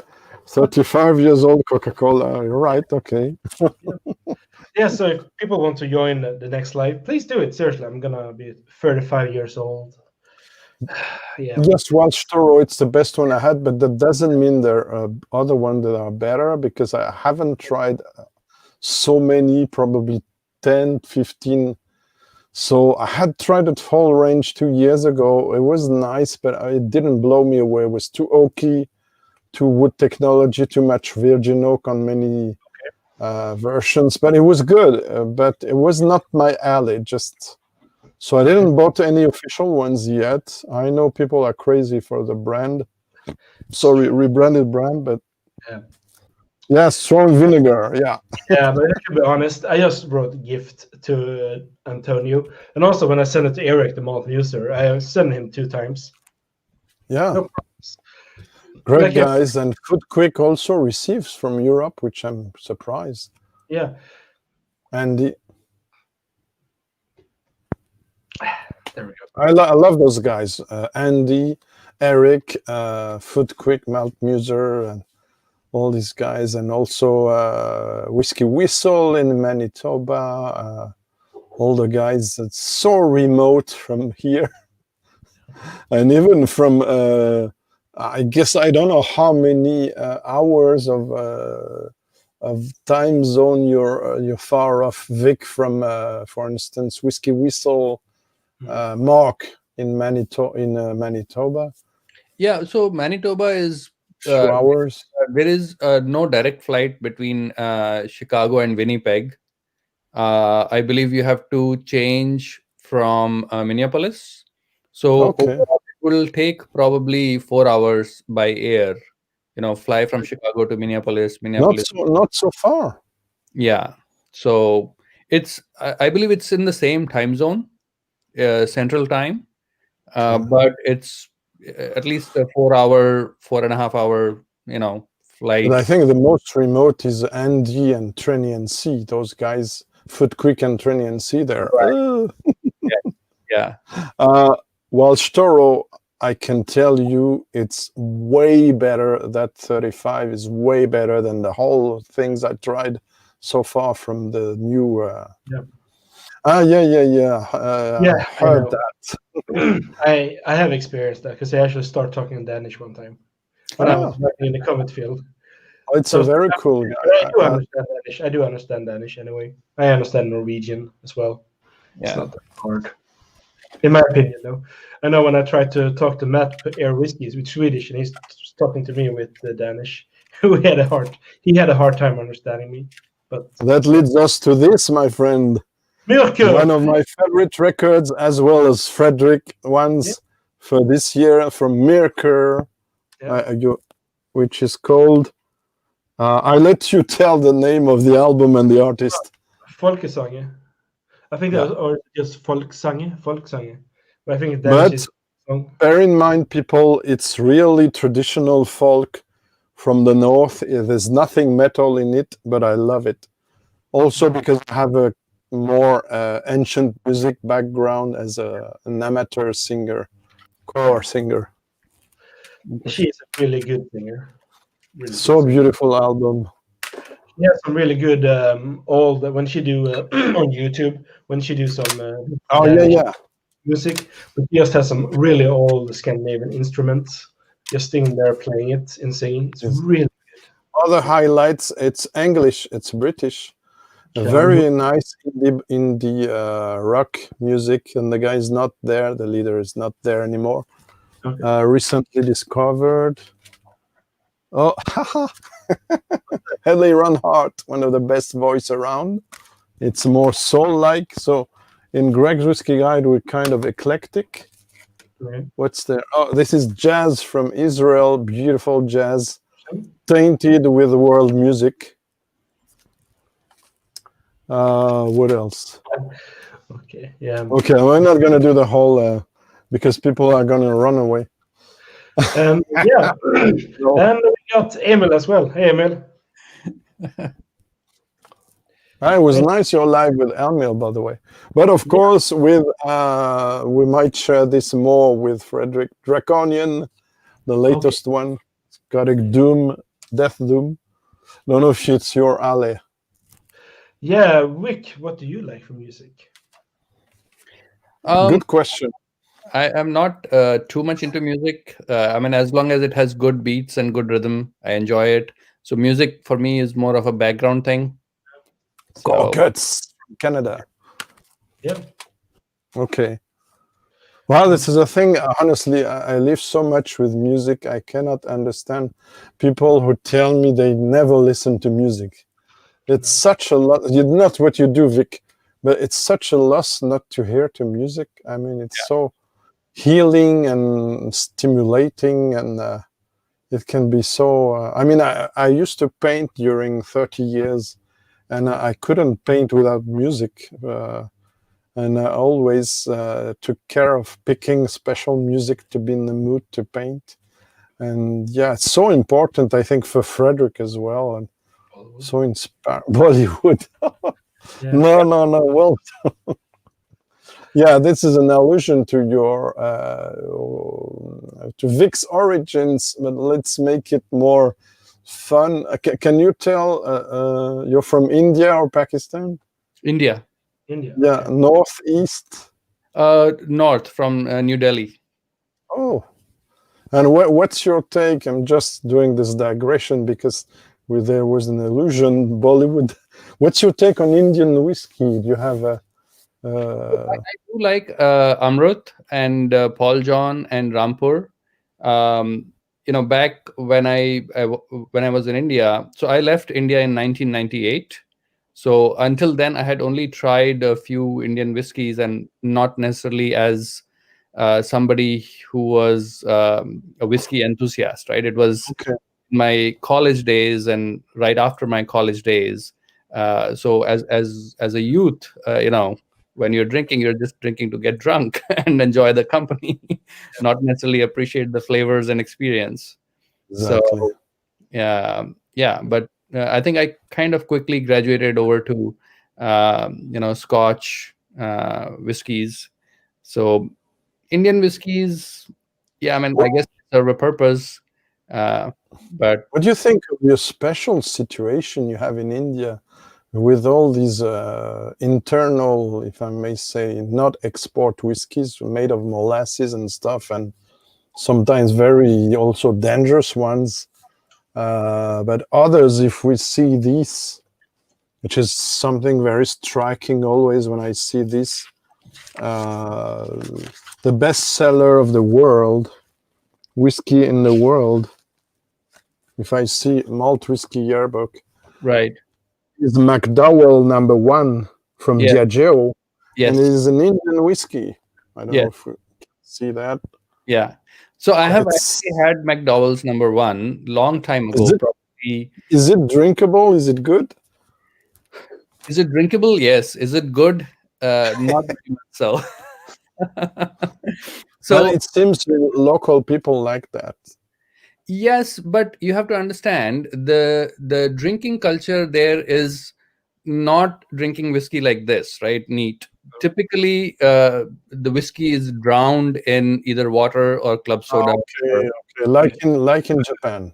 Right. It used to be. Okay, highballs and stuff. Kind of like I understand better now because the climate is is hot and tropical. Okay, that makes, and thank you for this take, because I didn't know the way of consumption there. Right. And also I see, because I met in my work and outside my work a lot of Indian and Pakistanis and Sri Lanka and people from these places, and they seem to be tied when they're not amateurs, connoisseurs like us. They seem to stick to very famous brands and age statements. Right. So they're all going, when I see them in shops, even a bit specialized, except of course the true passionate ones, they all go for Chivas Regal 12. They need an age statement, etc. Yeah. Right. Yeah. But among the Scotch whiskies, Johnny Walker Black Label, Johnny Walker Red Label, Chivas Regal 12, these are probably the most popular whiskies. Yeah, but they're also the most popular in the world, we have to say, even for anybody of us. Right. I mean, 90% of the people are buying, 90% of the people, in the world are buying blended whiskeys and Scotch blended whiskeys. So, right. But I would say that with YouTube and internet and general dissemination of information, in last, I would say maybe 8 to 10 years, things are changing, right? I mean, and even prior to that, Vic, I have the chance to meet him twice, but only speak a bit once, and I didn't dare. I should have, to honor his invitation. Sukhinder Singh, who runs the Whiskey Exchange. It's such an example of integrity and integration in the whiskey community. This guy has a stunning palate and sense of commerce, and this I love what they do. For instance, not only running one of the biggest shop of the world, of the biggest series of shops, but he's also an indie butler and one of the best, in my opinion, with elements of Islay. This is part, by the way, of Single Malt of Scotland range, a beautiful range. And also, I love the Port Askeg. I have the two expressions before me. This guy is a genius, and really brought a lot of good things into the whiskey community. And right, he's a monument in himself, monument, living monument. Yeah. Indian whiskey is really big here in Sweden. And in France, they're very popular too. It's really big here, and I know Paul John is also becoming really big. And Rampur is also another. I don't have a Rampur yet. I have 7 Indian whiskies in my collection, 5 Amruts, and 2 Paul John. but I don't have any Ramper yet. But I tried, and I liked what I tried. Yeah, I have 7. I think I have 7 or 8 Ambrut, but I haven't bought an Ambrut in many years. Yeah. Oh, they have so much good stuff. It's you cannot keep up with. Between the 3, Amrut, Paul John, and Rampur, so far, from what I have tried, I liked Amrut Expressions probably the best. Yeah, I would say the same. Yeah, Rampur, I have only tried one expression, which is the double cask. Okay. It is a pretty decent whiskey, but some rated it as one of the worst of the year. I saw on Twitter. I don't agree. I tried it a few years ago. It was decent. I couldn't say it's the worst whiskey of the world. No, but well, it's up to everybody's taste. Right. Yeah. But which Ambrut do you like, Vic? So I tried one of their single cask expressions. It was what was it called? Peated Porpipe? No, it had a sort of an Indo-Arabic name. It was like something to do like preparing for the war or getting ready for the war or something like that. It translated into. Hold on, let me look it up. I think. I don't know this one. Me, I love the Porto Nova. I rate it very high. Porto Nova has Portgeist, but is not peated. And also the intermediate sherry matured. Yeah, so it was called, of course, Elane Jung, which means declaration of war. So it was a 60% ABV single cask, and that was amazing. I posted about that on my Instagram. I have a review of that. So is it a US exclusive, Vic? Yes. So there is a liquor store called Norfolk Liquors or something like that. Norfolk Wine. So they. Is it in your town? You have beanies as well. Yes. It was one of the most famous, and Serge Valentin talks often about the Highland Parks for beanies, which were legendary bottlings. Yeah, but I haven't had a chance to try them. Yeah, Binny's is a very big liquor store chain here in the Chicagoland area. So they have probably maybe between 40 and 50 stores. Just yeah, OMG, huge stores. Each store is like huge. I don't understand the question from Dominic. Slot are worth checking out for metal fans. Slot is, what does that mean? And it's a band, I guess. Okay, no, I don't know it. Ian and Emil are talking about music from the youth. But yeah, if I should say Ambrut, my favorite so far must be the bourbon single cask that I managed to get. That was exclusively for Europe. Oh. Really nice stuff. And also, I do like the peated Porpipe single cask. Not the one they have now on their Orange with the white label.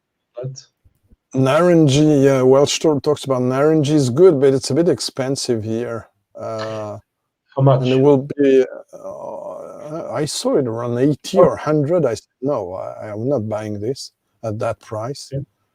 But yeah, it couldn't be a Scotch whiskey regulation-wise, that's true, because it's flavored. I have the first batch.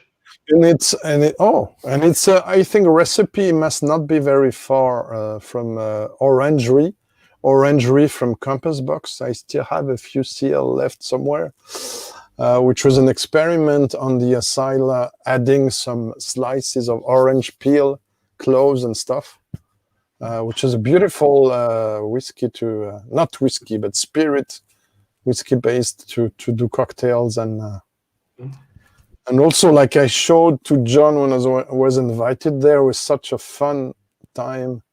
And I show him how to enhance a coffee when the coffee is ending. And it's something very French, where the French like to add a few drops of Calvados. The apple spirit at the end of the coffee to have some kind of digestive feel.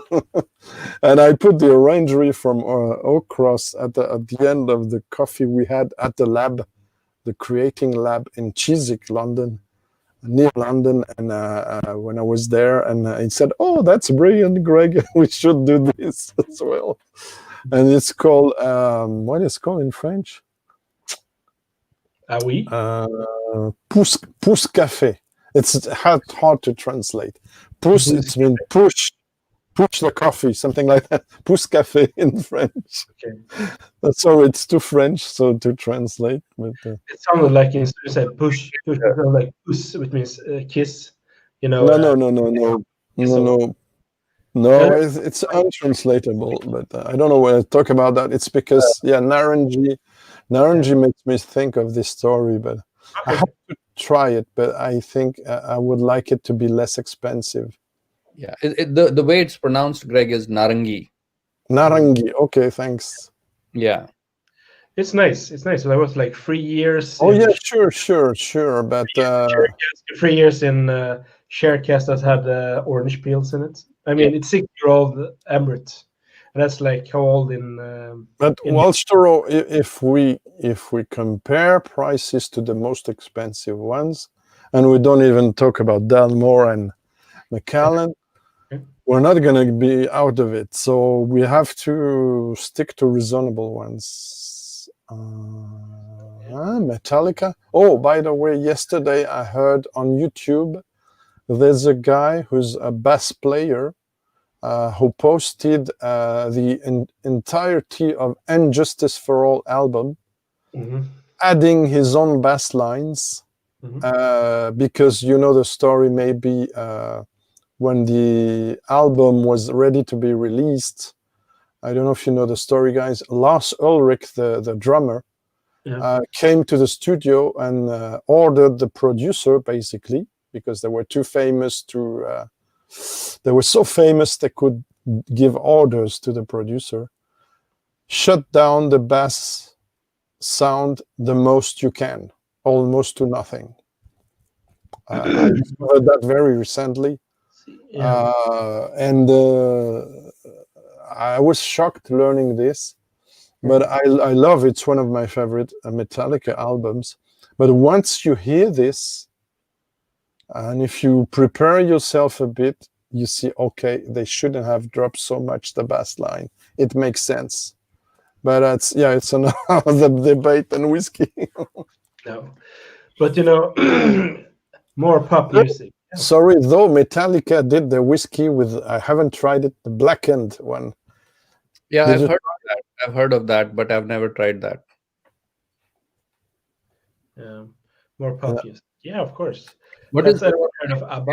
Compass box, ABBA, yeah. My first vinyl, I don't know in English. Vinyl. My first 30 vinyl record with ABBA, Voulez-vous. And I had a crush on Agneta a bit. Vic, what were you going to say? Sorry? You were going to say something, Vic. Oh, I was asking Greg, what is your favorite Compass box expression? Ooh, very, very good question, as I'm a bit friend with him. I will pick two. I will say probably fourth release of Flaming Heart, and I have it home closed. And Last Vatted Grain, which I gave in 97 out of 100, which is the most amazing blended grain I ever tried. Unfortunately, didn't last long. Oh, I don't know this. And also two other expressions that were not released at all. An experiment he poured at a few people's only, a Whiskey Live 2011 probably. It was, but you don't know about this because it's an early release of Compass Box. It's called Eleuthera. Okay. It was it means freedom in Greek, because I'm half Greek, so I know that. And this was a kind of attempt to do a Brora in his own, with not so much aging, but around 10 years old, and it was a kind of Uber Kleinlich, of super Kleinlich, something like that. But it's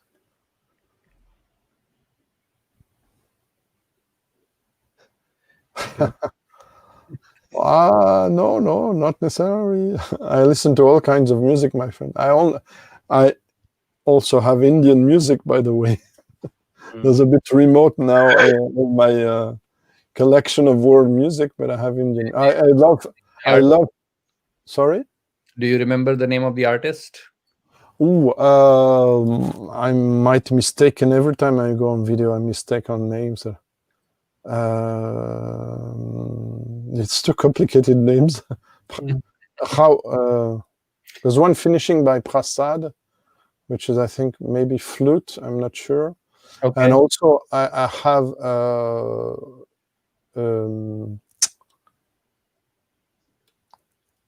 it's I could grab them, but it will take a bit of my favorite things is when and I had a concert here in Paris in a restaurant. It was one of the most beautiful things I had, because it wasn't planned. It was a great Indian restaurant that doesn't exist anymore, unfortunately. And we entered with a friend to this restaurant. We didn't know it. We were just trying this, and let's go to this street. And we seated there, and there was a big table that was empty of anything prepared to eat. And all of a sudden, there's two guys climbing on this table, and they started playing music, and we didn't know what it was. And only at the end we spoke with them. And it was an international band playing for their friend who owns the restaurant. And half of the audience wasn't paying even attention to them, while we were digging it with my friend. And they were playing tabla and sarangi. And I love the combination of tabla and sarangi. I have things from Zakir Hussain, but it's not Indian, for instance. And the record, I don't remember. If you give me a second, I can find it, because I have all my records here. Wait a minute. I saw Welsh Taurus comment, by the way, about Compass Box. Oh. So I'm gonna try to see in my music data if I put it into my iPod. Before you can't play anything, Greg, because it's just gonna get demonetized by. No, I cannot. No, I'm just want to check the names. Okay, yeah. But I'm not sure I find it there. If it's too long, I let it go. I have two Dutch artists playing Indian music, by the way. Records. I'm just gonna say to Andrew there. Actually, I have to say, I think, in my personal opinion, about the Coast, it was better to change the name, in my opinion, personally, because I think the High Coast makes more. Listens with the place or the area where they are located.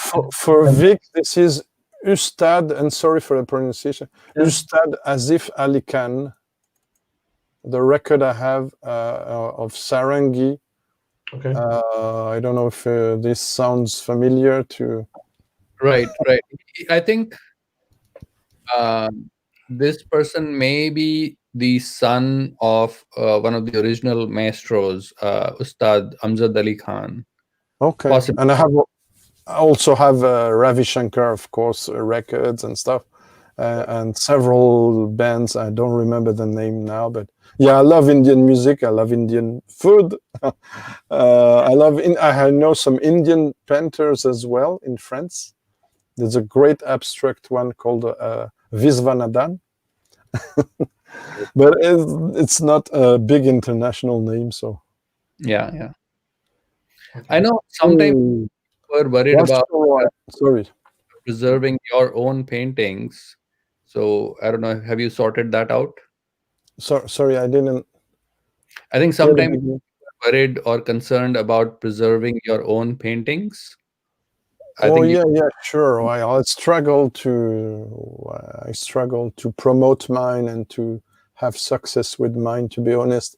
Even if I did exhibit in galleries, and I don't know if it was the question exactly. The galleries in France and in New York. I did exhibit in New York a while ago. Okay. Yeah, I need to say this about the Compass Box and the High Coast Distillery. Like I tried to say before, I think the name change for Box to High Coast is, in my opinion, better, just because of the location and where Box is. Yeah, it's why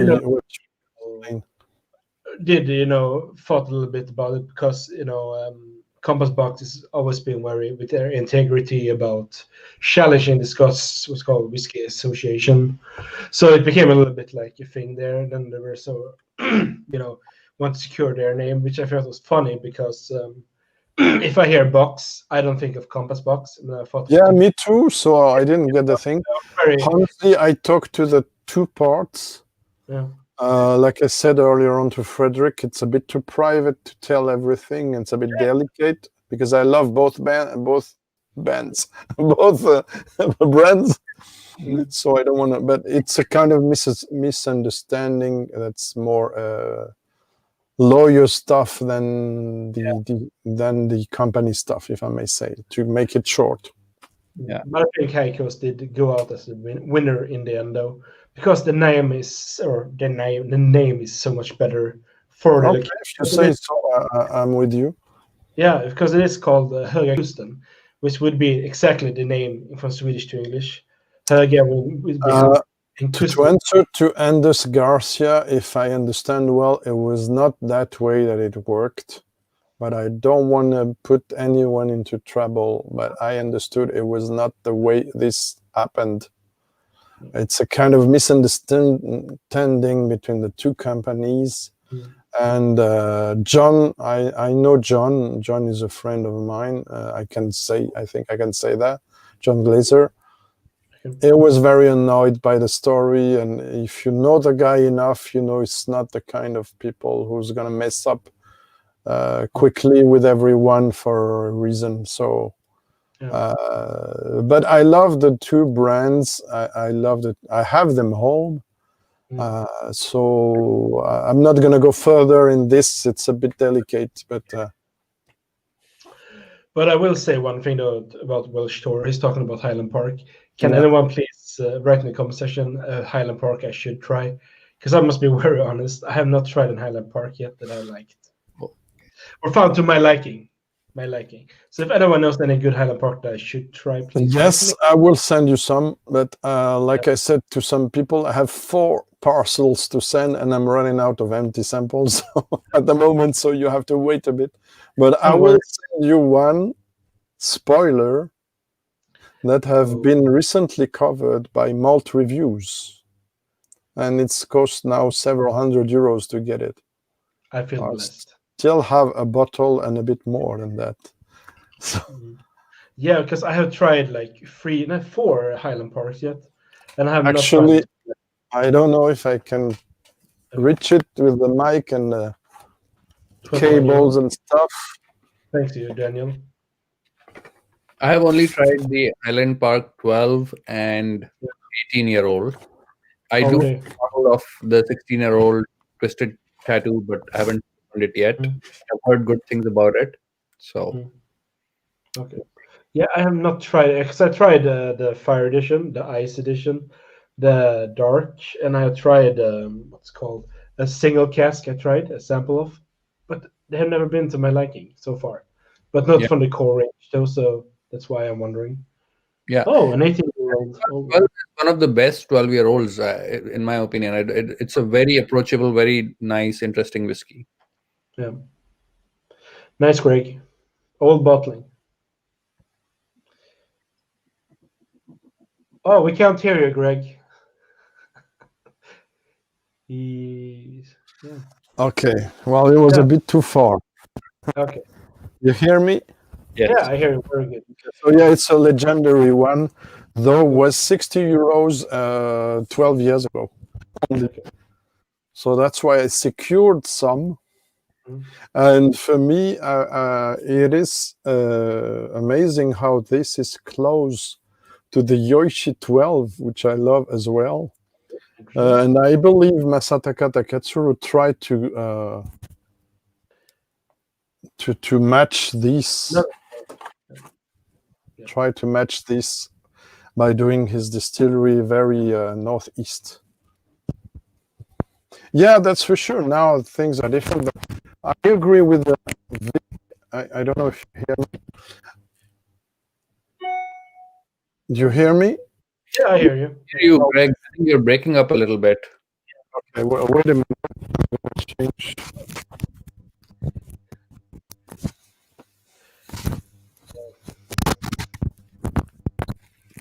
Because all these things are mixed up now.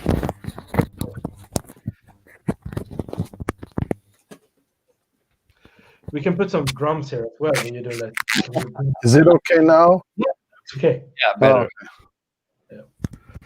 Yeah, so Highland Park, I have 12, 13, 14, I don't know.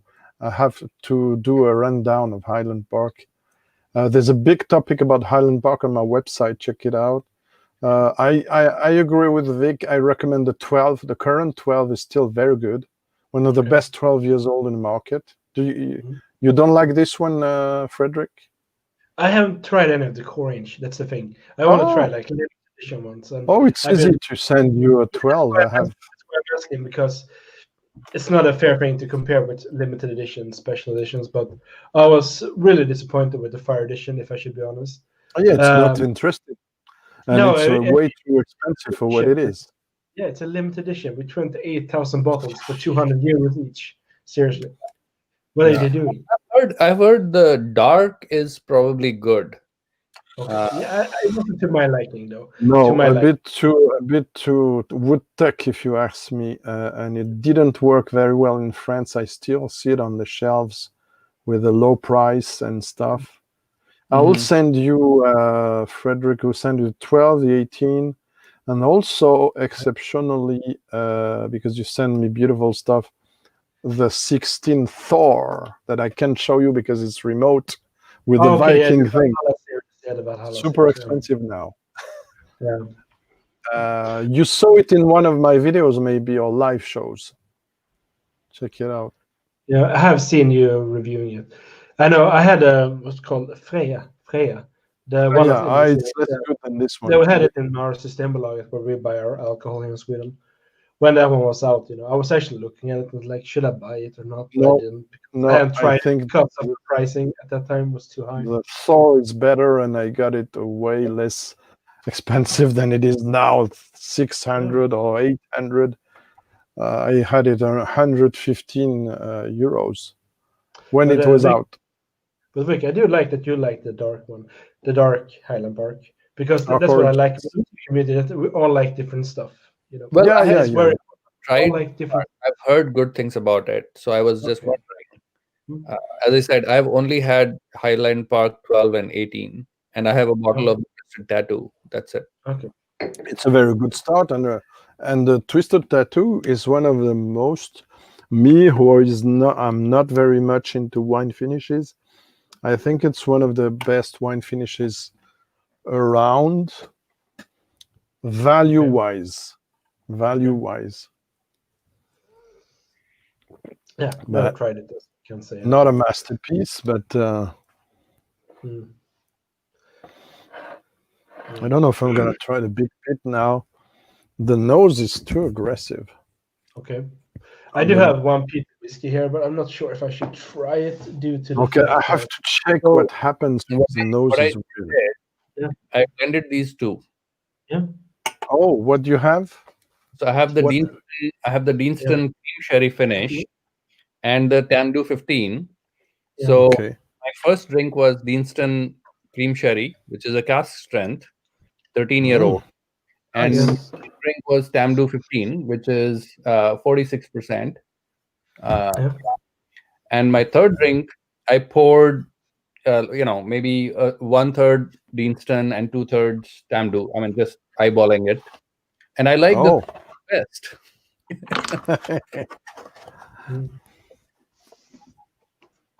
Quite interesting. Just an impromptu thing. No problem. Yeah, we were talking about peat, so why not? Okay. Yeah. Don't buy it for the price it's going today, please. I've not even seen it on the shelves around here.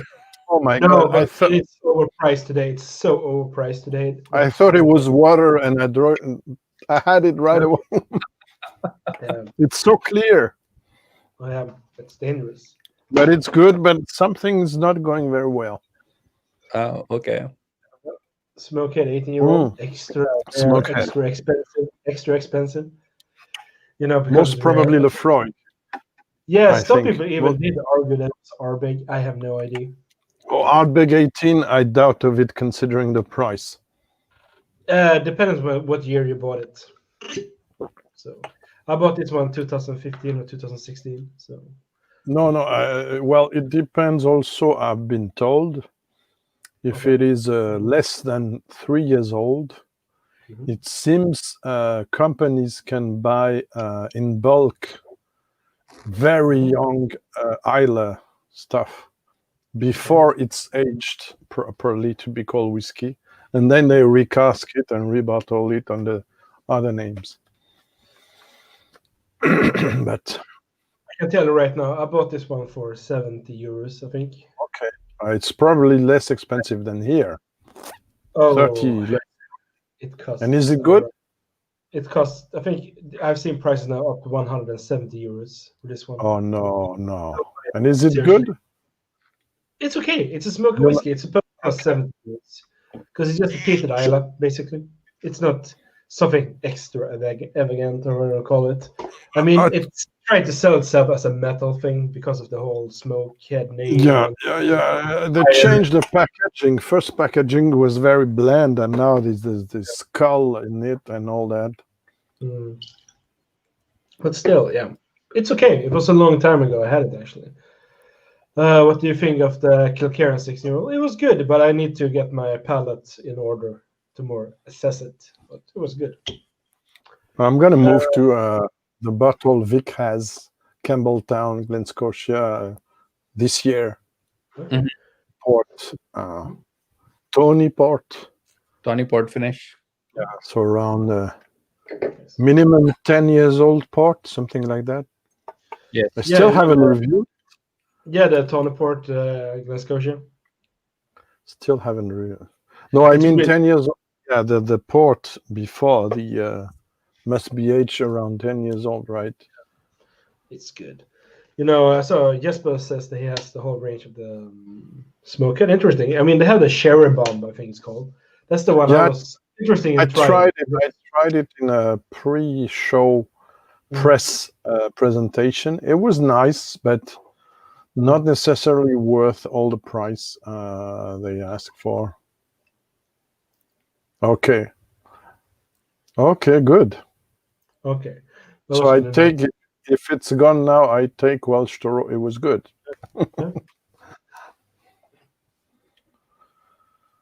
Okay. Yeah, let's see here. I'm just going to tell Ander. 5th of January. 5th. Yeah. Mark that down, guys. Is that down? Fred? Yeah. Is that a weekend? January 5th? No, it's on a Tuesday. Oh. That's because on the Wednesday, it's a red day here in Sweden, we call it. So it's a day off. So I can have my time longer. Whoa, lucky you. And I can go to bed whenever I feel like it. So it's can have a big party, and I'm going to have a hat on me, and then woo! I'll probably have to miss that, it being a week. Yeah. But yeah, so I just thought like it could be fun to do it, you know, because of all the regulations and all that. Can't go out, so why not do something here with everyone? Oh my God, it's so painful. I'm gonna spend the Christmas and the 31 here home alone. Yeah, but it sucks. Might do a live impromptu. I don't know. Ooh, nice. Yeah, we can. I'm gonna celebrate. Party. We're gonna have a party. Online party. Oh yeah. But I mean, Stefan, wouldn't that be great for you to actually have? Because there are gonna be people out there in the community. Yeah, that's why I'm here. Also, support. So that would be a really good thing actually to do, you know, to promote. Because I know there are other YouTubers and other. I have to say I'm hesitating still. I will see, as a lot of things happened to me this year. As I almost died in August, let's say it that way. I saw my sample of Port Ellen 25 years old Barry Bros was very low. So I decided a few weeks ago, please, because I don't know it. Thank you, Jesper. You can do it. And I decided for once, as I did benefit a lot of this 70 CL bottle so far, the last, let's say 8 CL. I won't mention the names for surprise. One of them knows, the other one don't know. I send these as blind samples to some friends of the whiskey community. So they're going to get 25 years old Port Ellen in some sets. And this leads me to I might open my last bottles, the last Port Ellen bottles of my collection. Maybe by the end of the year, maybe live. I won't do an uncorking because it's a 2013 indie bottling release. No, that means it's a 2013, and here I'm in the attic, so I'm afraid if I open it live, the cork will break. So we'll have to stop the live to do all the operation, pulling off the corks, the bits, filter it and stuff. So it's painful. So I might do it prior to the show and then say, okay. Then, because it's okay, and then because it's a friendly channel here at Whiskey Pilgrim, it is possible that there could be a giveaway that day. Which day? Which day? By the end of the year. I don't know. When I say giveaway of this one, he's giving away a full bottle of Port Ellen, everyone. No, because I don't have. I'm not that rich, and it's my last one. And I know, I could have sold that in auction and stuff, but as it is a 43% ABV of a not super famous indie bottler, I'm not sure it will make so much money to be worth of it. And as I'm not super rich at all, if I wanted to replace it, come on, I checked it. The least expensive Port Ellen around an indie bottler is around 850 to 900 euros. And the least expensive official one around 2,000. So I'm not going to be able, unless I win a lottery, to buy me another one. Greg, I'm not giving away a full bottle of Port Ellen. No way. I'm just joking with you. Have you never heard the quote, treat yourself? Treat yourself. Treat yourself. Park and recreations. Treat yourself. Well, we'll see if I'm in the mood for it. Anyway, like I said, I have other interesting stuff. Not many now. Most are gone or very low. But we'll see. Yeah. I mean, the thing, like Port Ellen, for those people that are going to get the chance to try it, it's history. They have no idea what is coming up. I'm telling you. It's history. It's just a great thing. Story in a bottle. Share, because, I remember when I was in Ven, the island last year, it was the first time I tried Brora and St. Magdalene. Because their whiskey bar is amazing, Greg. Their whiskey bar is amazing. I love those distilleries, both. Yeah, they have a huge selection of whiskeys that you can just dream of. It's just crazy. And they had Brora, and my mother was like, when I was there with her, she was like, what should we try? And I was like, I take the St. Magdalene and you take the Brora. She was like, okay, let's do that. And we taste both. I was looking at like, oh, it's a little bit expensive, isn't it? And she was like, if he says it, let's do it. You must praise your mother now. No, seriously. Well, you know what my mother said about the Brora? If I had the money, I would buy a bottle. Ooh. Your mother is like this. No, it was a 50-year-old Gordon MacPhail, basically like 40%. Yeah, I know it. I tried it. And even it's 40%, it's a stunner. It's amazing. It was amazing. Yeah, Seriously. like the Port Ellen connoisseur choice, 40%. My first one, my first Port Ellen, I still have the bottle empty. I cannot throw it in the. It was a 40%, and actually, it's better than the 46% I just finished. When I did a bottle kill of a Kurosawa at the bar, I asked them when I kill the bottle, can I buy the bottle just to have it in my collection? I don't. And he was like, I can't do that. And I was like, no, because they were afraid of fake. No, and I was like, you can throw away the cork. I don't give a shit. Seriously, I just want the bottle as a memory to know that I have tried. Oh yeah, sure. And you have it? No, I don't have it. They didn't let me. He actually got really angry at me because I was insisting all the time, like, please, come on. Yeah, but they saw you were passionate. You're not going to sell out fake whiskey in there to make money.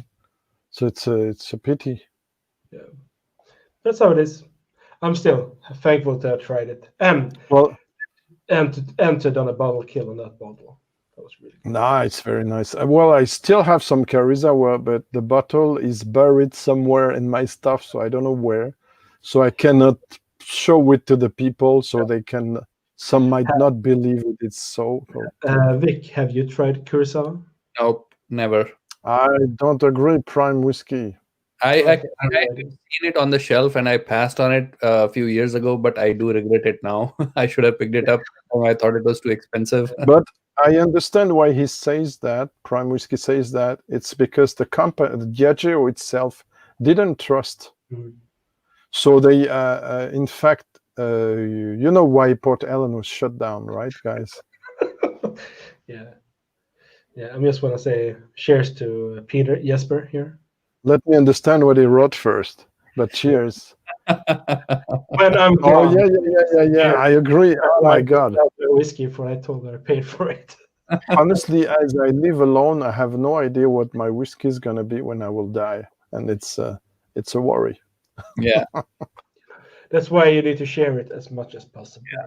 Well, I'm trying. The right prices to his wife, right? He probably discounted it by 75%. So it's only.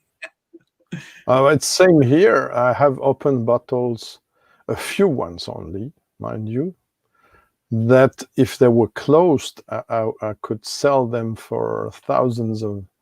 But they're open and almost finished for many, so forget it. I have this one. Oh, okay, it's a bourbon barrel, right? I tried it. It's nice, but at times it was sold 300 euros. I said no. 300 euros? Have you seen the prices now? There's how much did you? I paid 95 euros for it. No, 90 okay. euros when it came out. Okay, it's worth that. It's worth that, but not much more. No, I see it now on for 1,000 euros, 1,000 pounds. No. Yes, there's like people trying to sell it for that. No, it's good, but it's not a masterpiece. Like the Mizunara they did, which was over expensive. It was good, but it was not a masterpiece. Yeah, exactly. Welsh Toro is right. Some stupid businessman thought Port Ellen was too close to Kulila style.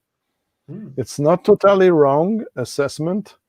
And so he said, okay, we have a kind of whiskey law. We have too many whiskey. Let's shut down Port Ellen and keep it for the maltings, for the other distilleries. But also, I think to their defense, they did that because they didn't know how Port Ellen did age. Because they were selling so many Port Ellen for blenders. Crazy thing to know. Luna is here. Hi.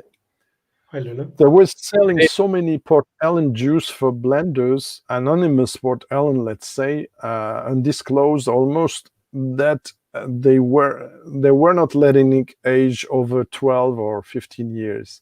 But once the distillery closed and it started aging 18, 20 euros and more, they discovered it was a stunning whiskey, and then they decided to put it into the raw malt selection, 1998, and then in the early thousands and after to put it into the special releases.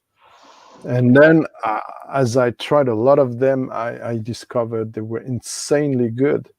But problem is, even for that time, 20 or 15 years ago, 200 euros a bottle, it was for me difficult to spend that. But if I knew that later on you had to put a 0 to get a bottle, I would have put some money aside to buy me one. And now I regret not to have an official edition, at least, of Port Ellen. How would anyone have known what was going to happen? Yeah, of course. Whiskey is Otherwise, made for drinking. Seriously, it's made for drinking. In my opinion, at least. Well, they're almost all open now. Almost all. Yeah. I'm into that. Cheers. Toasts, skål. Nastrovia prost.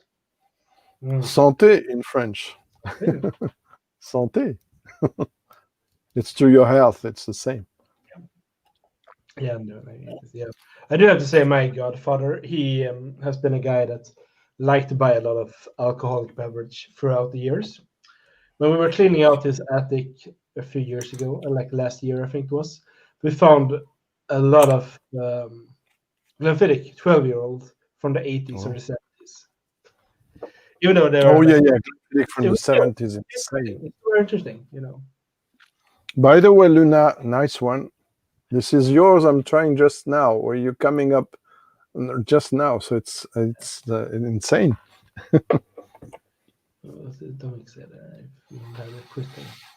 Oh yeah, only a time machine, Dominic. A time machine. I will go back and pick all the stocks, but not to sell them, to have them and share. But then you would take out the pleasure for someone else. No, because I will share them. Yeah, I totally agree. I just need to go and do some business. I will just mute myself and you guys can talk, okay? Okay, sure. Okay, no problem. I'll be back tomorrow. So I take Vic, you didn't had the chance to try Port Ellen yet. No Port Ellen, no Brora. Have you tried an old Kulila at 25 or 30 years old? No. Or more? No. The only thing I've tried is the regular core range 12-year-old, and I pretty much enjoyed it. It was very nice. It's a stunning value, and honestly, probably one of the best values around, and single malt wise. Yeah. But if you want to have, like, I did a video that was called 15 exceptional whiskeys you should try before you die, and 15 alternatives affordable for most of the people. And in the 2007 or 2010, because the profile has changed a bit, the closest you could have from a nice 20, 25 years old Port Ellen, style-wise, was a Talisker 18. I don't know if you've tried Talisker 18 years old. Not yet. I hope to pick up one bottle soon. It's a little expensive here. Talisker 18 in our local Binnies is 170 plus tax. Oh my God. No, I had it for 68 or 80, so I have one in advance. Mm-hmm. And yeah, I like it a lot. I haven't reviewed it yet, a shame, because I'm enjoying it mainly live, but I will do a review and I will compare it. It's answering to Luna, and I will compare it to these. Mm-hmm. So yeah, Luna is really amazing in this whiskey community, I have to say. And also, I encourage Luna to do other reviews, because she did super good with a New Drum Drinker Scarabus review, I think it was. So I hope she will do others. Nice. Yeah, Talisker here is around 130 or 40, sometimes less. The profile has been a bit polished, but where you were off, Frederick, I said that at 10 years ago, the closest affordable whiskey that was close to Port Ellen was Talisker 18, just to let you know. Yeah. In the style, maritime, floral, and sexy. And we don't have the 18-year-old here in Sweden, unfortunately. But I will send you something else that it's not far. Mm. Let me write it down because I'm gonna forget. Yeah. There's a lot of things you can send me, Greg. I see a whole shelf behind you. Yeah, but I don't have empty samples enough. I gotta It's get okay. some. Okay, there's the bottles, full-size bottles. It's okay.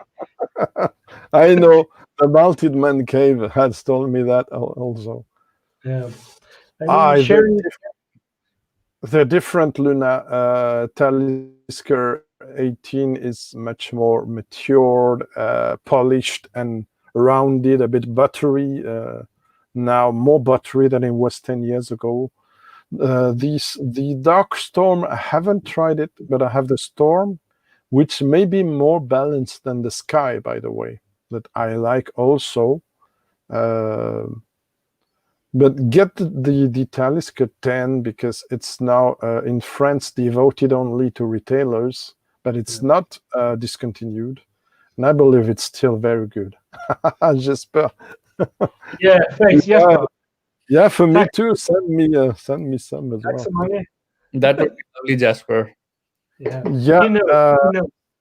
Whiskey Throttle. Yeah, I tried the north of Scotland. I like it, but I tried only one expression, and it was an indie bottling. I don't remember which one now. Oh, it's a good price. Yeah, that's pretty good.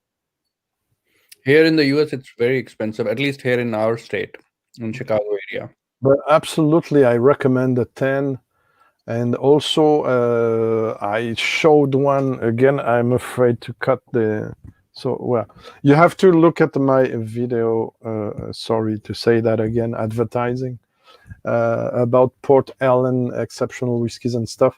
Because I give people 3 alternatives under 100 euros. And one of them is an Adelphi independent bottling called Fascadel. And sometimes Fascadel is Highland Park, sometimes it's Talisker.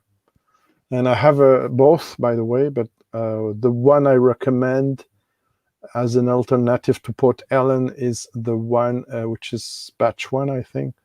And it was a mix of 10 casks from Talisker 10 and 15, ex-bourbon, and it's so pure, so floral, complex, beautiful, lightly smoky, that it resembles a bit to a Port Ellen. So this is a great option to have an exceptional whiskey to around 60, 70 euros. Maybe more now because it's secondary market. But it's not something over expensive because it's undisclosed.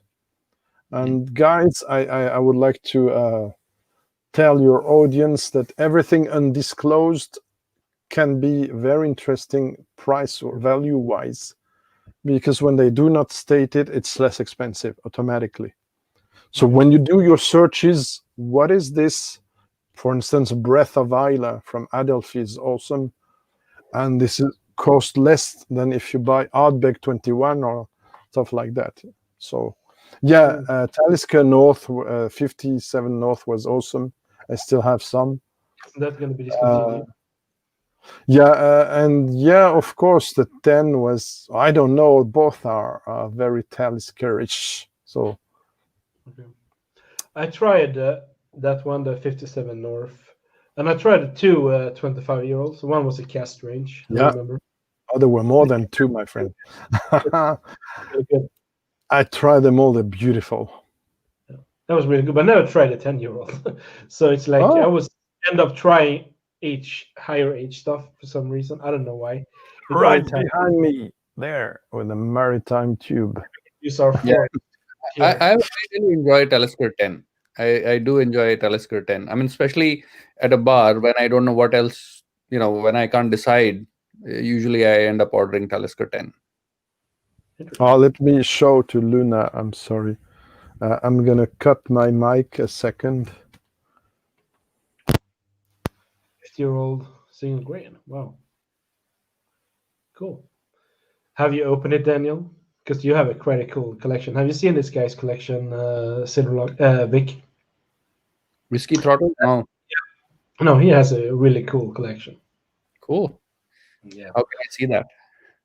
Yeah, he has always in his background when he used to do yeah, videos when he hasn't done something in a long time. I hope he's gonna start very soon. I hope so because I would like his content. But Are you hearing me? all good, all good. Okay. So, yeah, elixir distillers are in a very good butler. So the one that you should track, guys. But what's the date?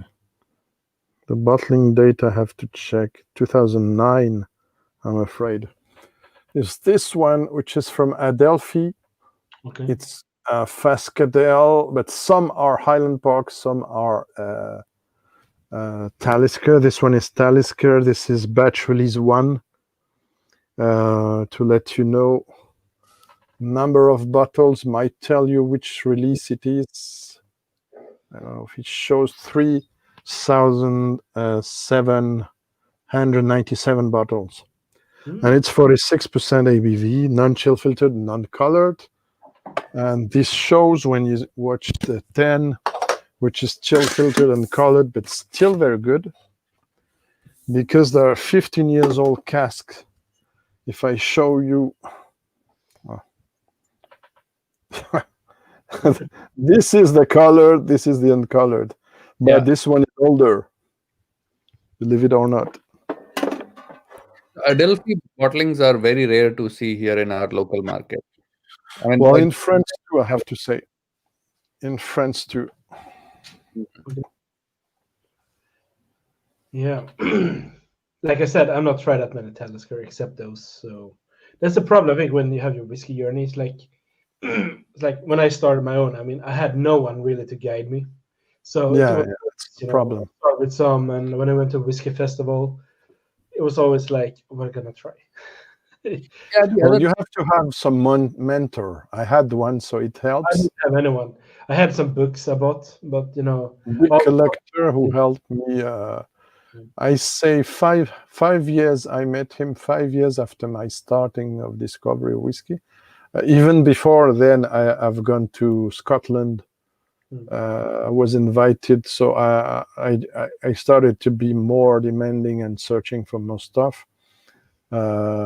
Starting to post notes on some blogs way before I write myself on my own website 15 years ago. And I met, there was no Zoom chat and StreamYard and YouTube stuff with guests. But I met people on those things, and we met in real life at some point in some nice whiskey bar in Paris. It was called the Old Alliance, with hundreds of bottles. And believe me or not, and please don't faint, 15 euros for double of this of Port Ellen official release. So yeah, we had some.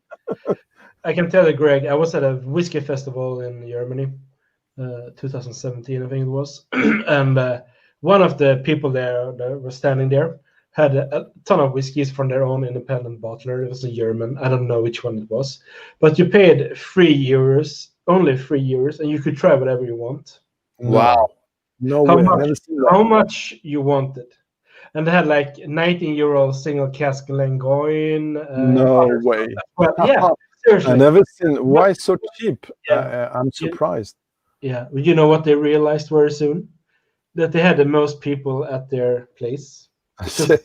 You could buy bottles there as well, but no one bought the bottle because everyone was just like insane. Was it the Whiskey Fair Limburg, Frederick? No, it was a very privately owned in a hotel. Yeah. It was a better deal than any whiskey fair in the world, I have to tell you, my friend. Yeah. And yeah, Jasper is right. If it wasn't for these small blogs, and also Serge Valentin, a French guy writing in English, I discovered Whiskey Fun very early and Malt Maniacs. Yeah, gotta go all quick. Yeah, bye, Greg. Greg was saying, sorry. I'm getting drunk. Sorry. Bye, Dominic. Lots of things in Germany. Yeah, I know. I'm gonna move to Germany.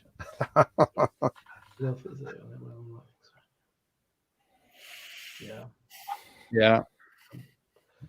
Even the Whiskey Fest here in Chicago, the ticket is $300, and it doesn't include $300. the master Say classes. it again. $300. But what do you have for this amount of money? Access to everything? 40 years old stuff? Except the master classes. Oh, come on. 300 extra. Might be the most expensive show in the world, I tell you. So you gotta be treated well. Is it the only show you have? We have Whiskey Live and Whiskey Fest. Whiskey Live is a little bit cheaper. I think Whiskey Live is $200 if I remember right. 200 or 220, something like that. Okay, thank you, Luna. And I'm expecting you. Because of COVID, we have to delay that 2 times, and it sucks. And same for Anthony and Nikki. I had to receive home. And Frederick, if you like, you're more than welcome. To Paris? Of course, and with all these records, we'll have other things to speak about. Yeah. Your neighbors are not going to like it. Well, we have to stay moderate about that. Sorry? And of course you and go to Paris. Yeah. Luna asked me which one. It was outside. Let's see now what it's called. Oh yeah, she needs to know because she could go. No, I know. For us. It's, when you go from let's see if I say it right, through Denmark, you go to not through Sassnitz, not could be Sassnitz. I think it's. I'm gonna pour some long row 13-year-old Malbec. Haven't tried that one. Cheers, Watchdog. Yeah, cheers, man. Good to see you. Yeah, it was that whiskey festival there. I think it was like on a hotel there privately. They had people coming in, but there wasn't that many people or importers there for different whiskey kinds. So, but still, I got some bottles there. Love you, Jasper. Yeah. So it was nice. It was nice. You know, I don't remember. The problem with that journey, I'm just going to be very honest, it was that we went there with a bus company, basically. And let's just say that it was a trip of horror, basically, because I think that very few people in that bus was there to drink whiskey. Most people were just to get drunk. And so it irritated me like crazy because I was like really irritated by it. Well, let's say at least you were not obliged to drive, right? Otherwise. Oh no! I would not have drive. So yeah, but still, it was a nice experience. I bought some whiskeys there. I know my mother bought quite a few whiskeys there. Do you remember, Frederick, which was your favorite one from this crazy stand? Oh, must be a dry fly, Tritical, wheated bourbon. Oh, I have it. Everything. Yeah, I had that bottle. I actually bought that bottle there, and they gave me a hat and a special bag or something. No, I mean the one from the stand with the collector stuff. Don't tell me it's a dry fly. I won't believe you. No, because I don't remember the other ones. I actually don't remember because I got really drunk. I got really drunk there because you can try how much you wanted. Seriously, Greg. There's a 21-year-old there. Let's try that one. And there's a 19-year-old there. And I was like, seriously. And at the end of it, they were really like, okay, now you can't try anymore. I was like, you said I could pay €3 and try whatever I wanted. Insane! It's insane. Yeah, I had a less exceptional less exceptional situation than that. When I went to Spirits in the Sky in Belgium as a brand ambassador, believe it or not, just for 2 days, for Sullivan's Cove single malt, Tasmanian Australian single malt, that now is over €200 or 1,000. But at that time it was expensive, but less than that. And there was a stand in this festival, which is small. It's something in a big Sporto Aze in Belgium, kind of sport palace. I don't know the name exactly in English or even Belgian Sportoise, something like Palais des Sports. And it was, let's say, 100 meters long, 220, and that's it. But Like there were a lot of indie bottler. I got to know someone which I almost worked for, and if it wasn't for that damned F retailer in France, I will be now working for an indie bottler. Ooh, Daniel! Yeah, we got Super. Daniel here. At least his collection. Huh? Yeah. He's not too unhappy too with his collection, I'm sure. Wow. So if it wasn't, I will work for this indie bottler. Yeah, Daniel. There we go. Everybody good? Good. Make sure that everything's muted so you're not getting any backdrop. I haven't done this for a while, so. Yeah. How's you doing? Good. First time with Daniel. I'm happy. I thought I'd join you. I need a break from my eyes are burning out from looking at documents on the computer. So. Oh. Are you doing good, Daniel? Good. I'll even have a whiskey with you. Nice. If I find a glass. Where are you, Daniel? Where am I? Yes. I can't tell you that.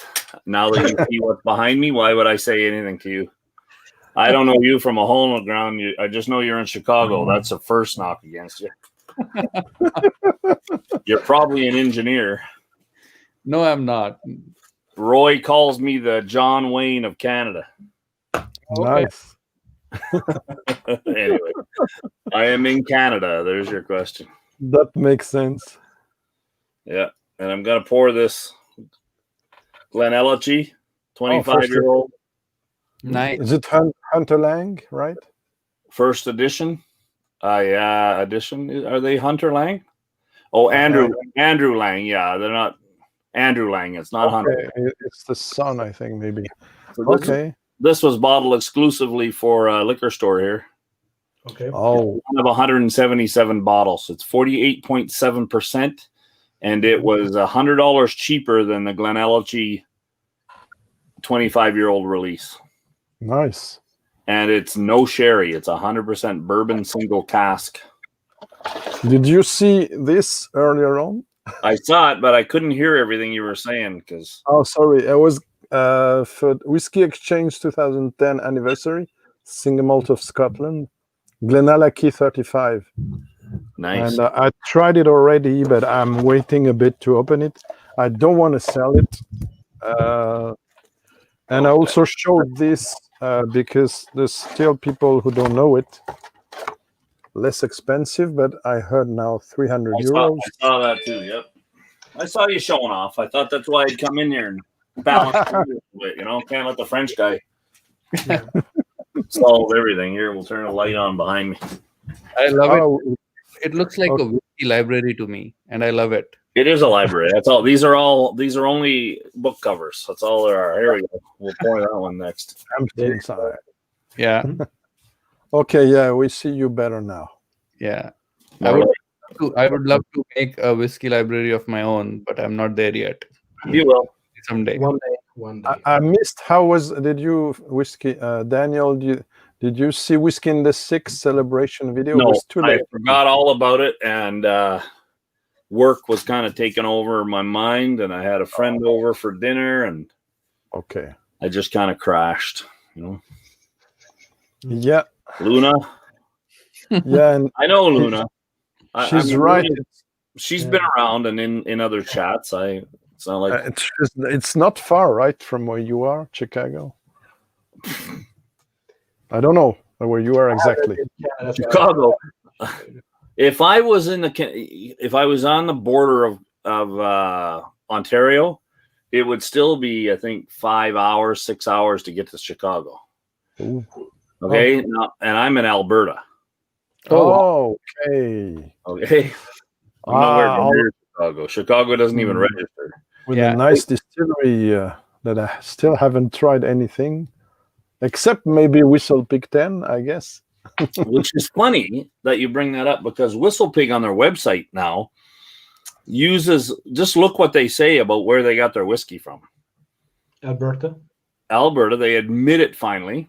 Nice. But the way they word it is that it is, how do they word it? Inappropriately used. that they acquired 10-year-old whiskey that was being inappropriately used. I laughed. What? They're a bunch of what does that mean? It means that it was the guy that owns Whistle Pig. You know that he was a television celebrity, right? Like he was on. Yeah, I'm not a big fan of his. Didn't he get fired by Donald Trump? Yeah. And then he was on a dating one. Right. Yeah. But it's a long time ago, no? I'm just not a big fan of this guy. So I just it's all sourced. It's all Alberta premium. Sorry, buddy. And now they're doing Who is the guy? their own stuff, right? Who is the famous guy? And I tried it and it's not so good. Raj. His name is Raj Bhakta. He's also of Indian descent. But but he's like his father. His mother wasn't Indian, right? Yes. I said, he's of Indian descent, but his name is Raj Bhakta. Okay. Okay. He's more celebrity than anything else. But now they're distilling themselves, right, Daniel? Well, they have some. They have some, yeah. But it's not so good, I have to say, than the Alberta sourced one. Yeah. Of the ones I tried. The thing with Alberta Premium, the cask strength, is, there was a big thing that all disappeared off the shelves and stuff. Well, guess what? They're releasing another batch now.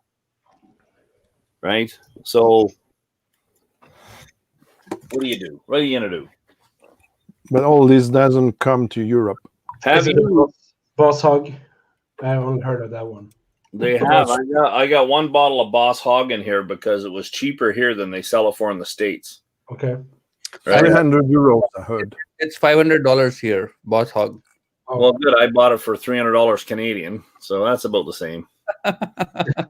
Not the same than here. $500 plus taxes. So, well, I tried it. Is it good? Is it good? Sure, it's good whiskey. It's not bad. I don't know. I got it hidden in here with all the bourbons. Ooh, nice. But that's all my single malt. Ooh, lots of SMWS. I ran out some more up there. Nice.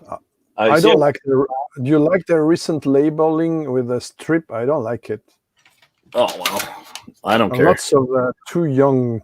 How about focus on the juice? Yeah, because they look at the demand for whiskey now, man. Yeah, that's true. I mean, Adelphi, Art of Merchant, has a distillery. You know why they built a distillery?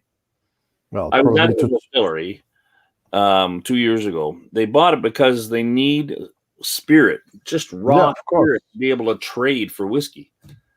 Right? Like, we'll trade this, we'll trade that, right? Definitely until they have their own. Like a lot of indie butlers, they do now. Many. And they haven't even begun to be able to fully touch the Asian market yet, right? So what's your take now on new distilleries, Daniel, coming up in Canada? For instance, Shelter Point, I still haven't tried. I rave to try. All right, I'll take care of you, buddy. Are you talking about Canadian whiskey? I can say it's here in Sweden. It's really bad what you can get. Well, Shelter Point's doing it right. I mean, they've invested a lot of money. I mean, stills are from Scotland or wherever, But the guy is from Scotland, by the way. So yeah. Well, not the one guy they hired. I don't think the owners. The farm is no. Leon. Leon. And what is fun is that he's doing his own whiskey channel now.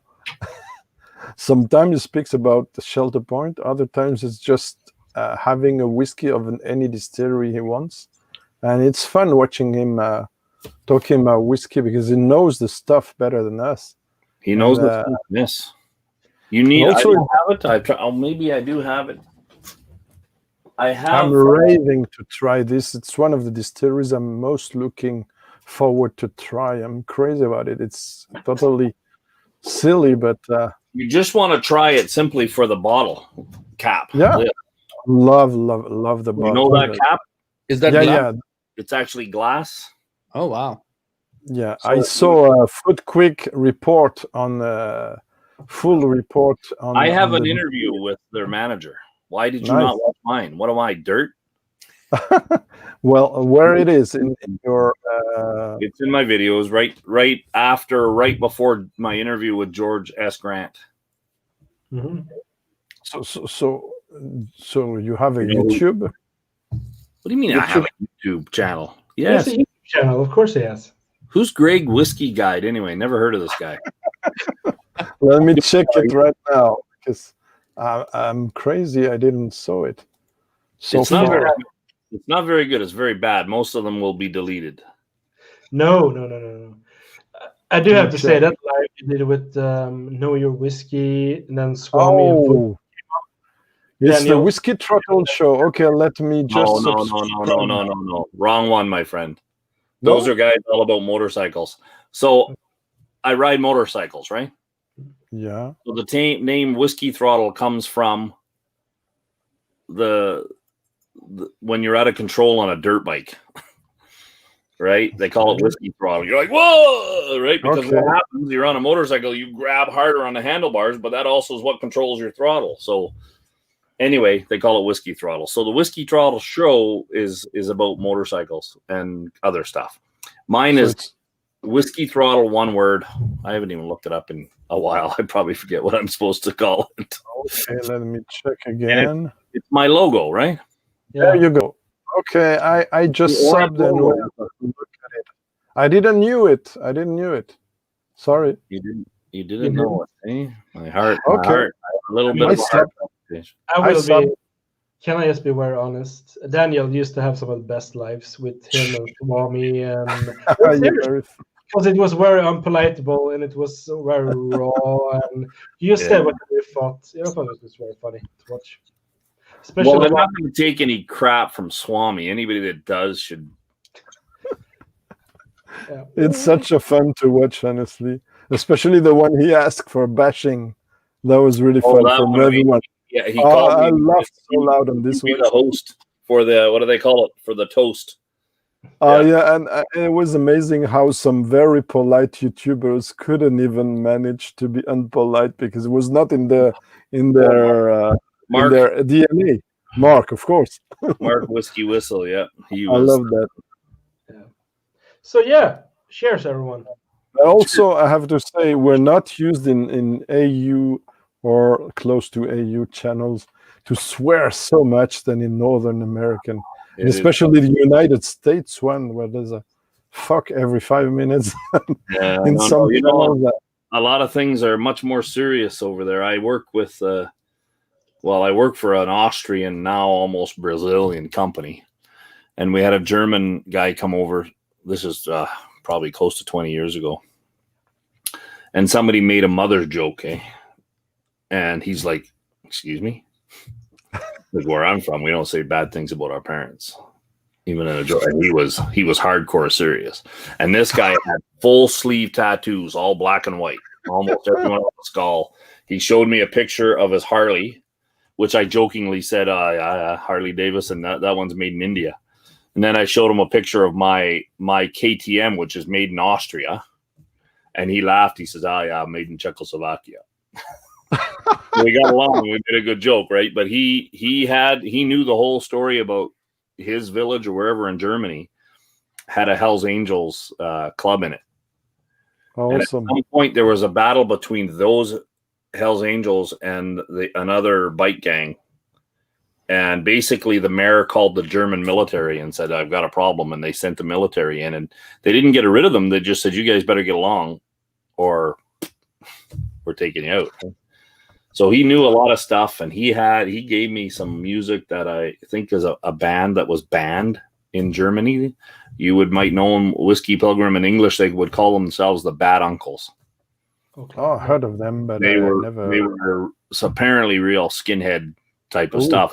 I didn't know anything about this, right? And what I saw, this giant concert, I mean, it was massive, and it had Metallica there, and what's the guy that died? Motorhead was there. Like, these guys were huge, and this concert, I mean, a concert over there compared to the space we have in North America, this concert, it was like 10 NFL football fields, or maybe 10 CFL football fields, because our football field's bigger than the NFL's, right? Our ball's smaller, but our field's bigger. Or is it the other way around? I can't remember. These two guys don't get no. Even the guy from India gets the joke because he lives in Chicago. He's talking about soccer, right? No, I'm talking about North American football. Yeah. Anyway, I can help you, Greg. Shelter. Oh, This is kosher, by the way. which one do you have? This is a Shelter Point. Yeah, I know, but which kind This is their signature one. Their artisanal single malt whiskey. Okay, because they do so many things, rye and. Yep, they've been slowly experimenting. They're not throwing a bunch of stuff out. Experimenting with the red wine finishes and other kinds they've got one what they finished with Lafroig, right? Yeah. In a Lafroig barrel. Smoke, they call it. Interesting. I just need to be very honest. We can go on to another 10 minutes. I think that I need to. Okay. Yeah. Yeah. If that's okay. Yeah. Now that we've taken over your channel completely. Yeah. It's not even your channel anymore. This is the Throttle Greg channel. Yeah, silver break. Yeah, of course. Anyway, yeah. Austria and Brazil are pretty close. Taking crap from Swami, and how could you? I actually can be unpolite. Swearing is a different thing. Yeah, that's a very good point. How do you best throttle a whiskey? I'm trying to read your comment. Sorry, but German military cannot intervene in Germany. Oh, maybe not, but I'm just passing on the story. Maybe it wasn't the German military. Maybe it was something else. Yeah. German police. They had to do something. He told me it was pretty serious, this guy. Okay. And he was pretty serious. I can show you something really serious. Yeah, you should. This one you haven't seen, Daniel, or so like. This is Berg's amazing whiskey. Unfortunately, a closed distillery here in Sweden. What? Gritty 10. Beautiful distillery, it seems. Really good. It tastes like Springbank or Campbellton whiskey, basically. Well, yeah. That is closed. No. I have a closed distillery. Yes, sir. Yeah. I wish I here. Luna, no skinheads. No, really? Unbelievable. I see. Luna must be from Germany. Yeah, she is. But I got her going here now. She's got some answers for me. Which is good. So what were you going to show, Daniel? You were going to show some bubble, or was it? Has anyone tried this? No. Is that a tequila? But what's unique about it? What is different about it? Take a look at the double what? Oh, no way. Lagavulin. Finished in Lagavulin. Insane. Nice. I'm not sure I ever had tequila, by the way. So maybe once. Oh, my Lord. You need to try tequila. I tried last year only mezcal, so I'm late on some things. What are you doing? Chat? No, I don't do shots. That's the only thing I remember about tequila when I was younger. Yeah, that's what people think about it all the time. I know. There are tequilas out there that you would not wanna. I know. I saw Whiskey in the Six show a beautiful tequila in a very weird sized bottle. And it apparently it's also Liquor Hound showed it as one of the best. Well, we don't even get to touch that whiskey. What they show. I don't know why the daylight is disappearing very quickly here, guys. So, we don't even get to see the bottle that stuff comes in. There are so many different types of that tequila. Mm-hmm. This is the one you're talking about. Yeah. It's in a ceramic container, and it is phenomenal. But what you need to do is the homework on the nom. Do you know what a nom is? No. So this is on the bottle. Nom. So you can get a tequila from Don Julio, from different tequila names, different brands. But find the NOM number on the back. So this NOM number is 1595. And the NOM is the distillery it was made in. Whiskey Quest. Yeah. Join in. You can. It will be amazing. So you can get a Raspasato or Silver or an ale, and they can all be from different distilleries. Oh, okay. Same. They don't have a sourcing problem. A different house, they'll call it, right? Oh, interesting. I'm not sure, Antonio. I'm not sure. It's getting insane, and I love it. It's getting more international even now. You need it, man. YouTube is such a blessing for that, and StreamYard as well. Yeah, but I switched from StreamYard. When I do stuff now, I use Ecamm. Oh, I don't know that. But apparently, it's only for us guys that use Apple. Okay. Look at this nice lacquer box. I had a pair of shoes like this once. Whoa, what is this? What's that? The one you were talking prior to that. When I asked you about, yeah. Is it a whiskey exchange special? Elixir. Elixir, okay, yeah. So it's a closed distillery. Specialty drinks. Oh, nice. Wow. No, I never had this one for sure. I thought you said you did. No, I had one in the bottling, but 10 years ago or so. So this one is more recently bottled, right? But this is north of Scotland, not. I know. Not North British. I know that. British, okay. Who do you think you're talking? Well, I'll tell you. I'm kidding. Hang up if I told you who I think I'm talking to. I'm kidding. You can't take what Swami takes. You two stop. I'm not Swami. I love him, but I'm not Swami. No, you're not. You're much more thoughtful. Anyway. I didn't get everything, I have to say. And I don't ride motorcycles as well. Oh, but you should. And I don't smoke, etc., etc. I don't either. I don't smoke. I ride motorbikes. Well, I tried to anyway. I prefer metal to punk. Oh, nice. I got to stick with this one now. Mm-hmm. So, they make tons of this brand motorbike in India. Oh. But okay. only... Is that a BMW or what? It's a KTM. KTM, okay. The Austrian motorcycle company, but they sell tons of them and make them in India. Because, in India, they're basically making mopeds, glorified mopeds, really. Yeah. Right? They have motorbikes all over.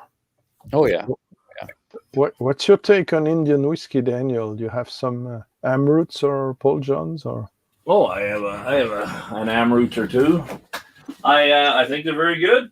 I think anything can be very good if it's made the right way, right? Yeah. Yeah, and the Gritty Angels is too expensive, unfortunately. They're 10 years old. The uniqueness. I had a chance to try the first edition, but then it jumped over 300 euros. So the uniqueness of Indian whiskey is that there are many provinces in India where alcohol is banned. Yeah, and especially along the highways where the truckers are. Oh man, right? Yeah. But they make whiskey, like Jason Whiskey Wise told me, because he was over there from London visiting. Yeah, they make whiskey over there that really should be called rum. They make that with molasses, but they also do methanol stuff on bootleg bars, and it's killing people. Yeah. Yeah, I got that. Yeah, nice one. Sure. And I love also the Porto Nova. It's one of my favorite ones. Yes, I have a bottle of Porto Nova. That's nice. And the one that shows now, Daniel shows now, is the one we talked earlier on. I've not. If it was Scotch, it couldn't be a Scotch, but a spirit. It's still made with single malt whiskey. And I made a comment, I think, on Facebook. And the gentleman, and I'm pretty sure he's mainly, I just ripped that. Well, the main owner of Amrut, or their big big rep, he says, no, this is nothing like Compass Box. Oh, He said we used real oranges. It's totally different from Bangalore. well, I can say something on my side, but then everybody believes what he wants. I was in John's lab when he explained me how he does that. Yes. I'm not saying John did it wrong. I'm just saying they said theirs is totally different than the way John made his. Yeah, probably they did more macerations, or I haven't been very close to the recipe of the Emerald one, so I don't know much about it. Quite a color. It's insane. Spectrum. Yeah. Which one is it? Is the first, or which one is it? Can you tell us more about this one? Yeah. Yeah. Oh, the fourth one. Okay. Yeah. Heard of it, but I don't know the recipe. Yeah. I heard it's supposed to be good. At least the first one. It is very good. It is the one everybody wants. What's the wait a minute. This is the second release. They said they're going to come out with a new Spectrum. What kind of cask did they use there? Didn't tell us. You'll have to make. I'm not like you. I'm not an audiophile or a whiskey file. Okay. I will track down what it is later on. No problem. This is the first one. Yeah. This is. Cheers, Antonio. Okay. Yeah. So there's like a lot of casks in that one. Wow. So what makes the color? Is it sherry? Is it port? Well, it's ex Oloroso, new French oak, new American oak, new Spanish oak, and XPX. Oh, a lot of things. Yeah. Okay. That's why the Spectrum, because there's many things. It's almost like a rainbow. But not pitted or pitted? So it's actually only aged in one cask, but it's made in a special cask made with different oak woods. Okay. Right. So they've done things that Scotland said you couldn't do to our friend at Compass Box. Okay. So it's kind of Indian hogshead, right? Yeah. Well, I think they actually changed the staves. Yeah. Right. And it is good, apparently, because you have several editions of it. Yeah. So we have 3 minutes left. Anybody want to talk? Pilgrim, would you say anything about your show? I think like I've said most things anyway. I never done a 3-hour stream about with people on my channel. So, I need to learn more, to do this. Next week, not next week, I'm saying. But on the 5th of January, let's see how long I can go then. Yesterday, the whiskey friend Alan, he did an 8-hour live stream. Yeah, I saw it. So where were you? Because I was on that stream. I kind of hopped in and for a few minutes and then I had to pop out because it was a Friday. I was still working, so I did the very same thing. I just jumped in to take a break from work itself. Yeah, because I'm working from home. So yeah, I guess everybody is working from home. Merry Christmas! Yeah. I'm gonna pour a very famous bottle that you can buy quite cheaply. Very famous. You guys anywhere but 20-year-old Speyside. Yeah. How is it? I've never tried. We cannot find this here. No, because it's brought in by Costco. It's Costco, and it's actually bottled by Alexander Murray. I think I saw that in a Phil and Deepa video, maybe. You probably did, yeah. Whiskey Mystery. What do you think, Daniel? How is it? It's a good starter dram. At least it's 46. Mm-hmm. I mean, for the price, and if you're going to share it with people that like to try whiskey but aren't like Greg, right? They're not connoisseurs. They're not going to analyze it. They just want to have a drink.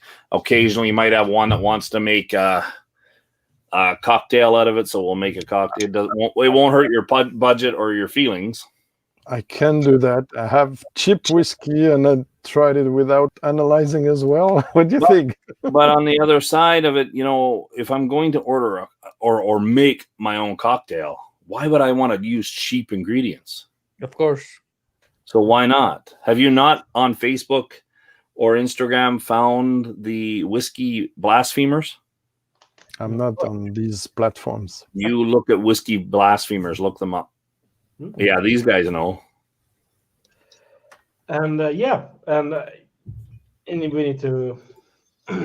It's time to say goodbye. Yeah, but this is not goodbye. So, to everyone who has joined in the chat, thank you very much. To all the people who have joined me here, thank you very much. It's been really delightful. Sure, it was fun. Yes, just stay put, and I will say Merry Christmas, everyone, and Happy New Year. Merry Christmas. Cheers. Yeah. Happy New Year. Sweden. God jul och gott nytt år. Cheers. Take care. Take care. Bye-bye. Good night.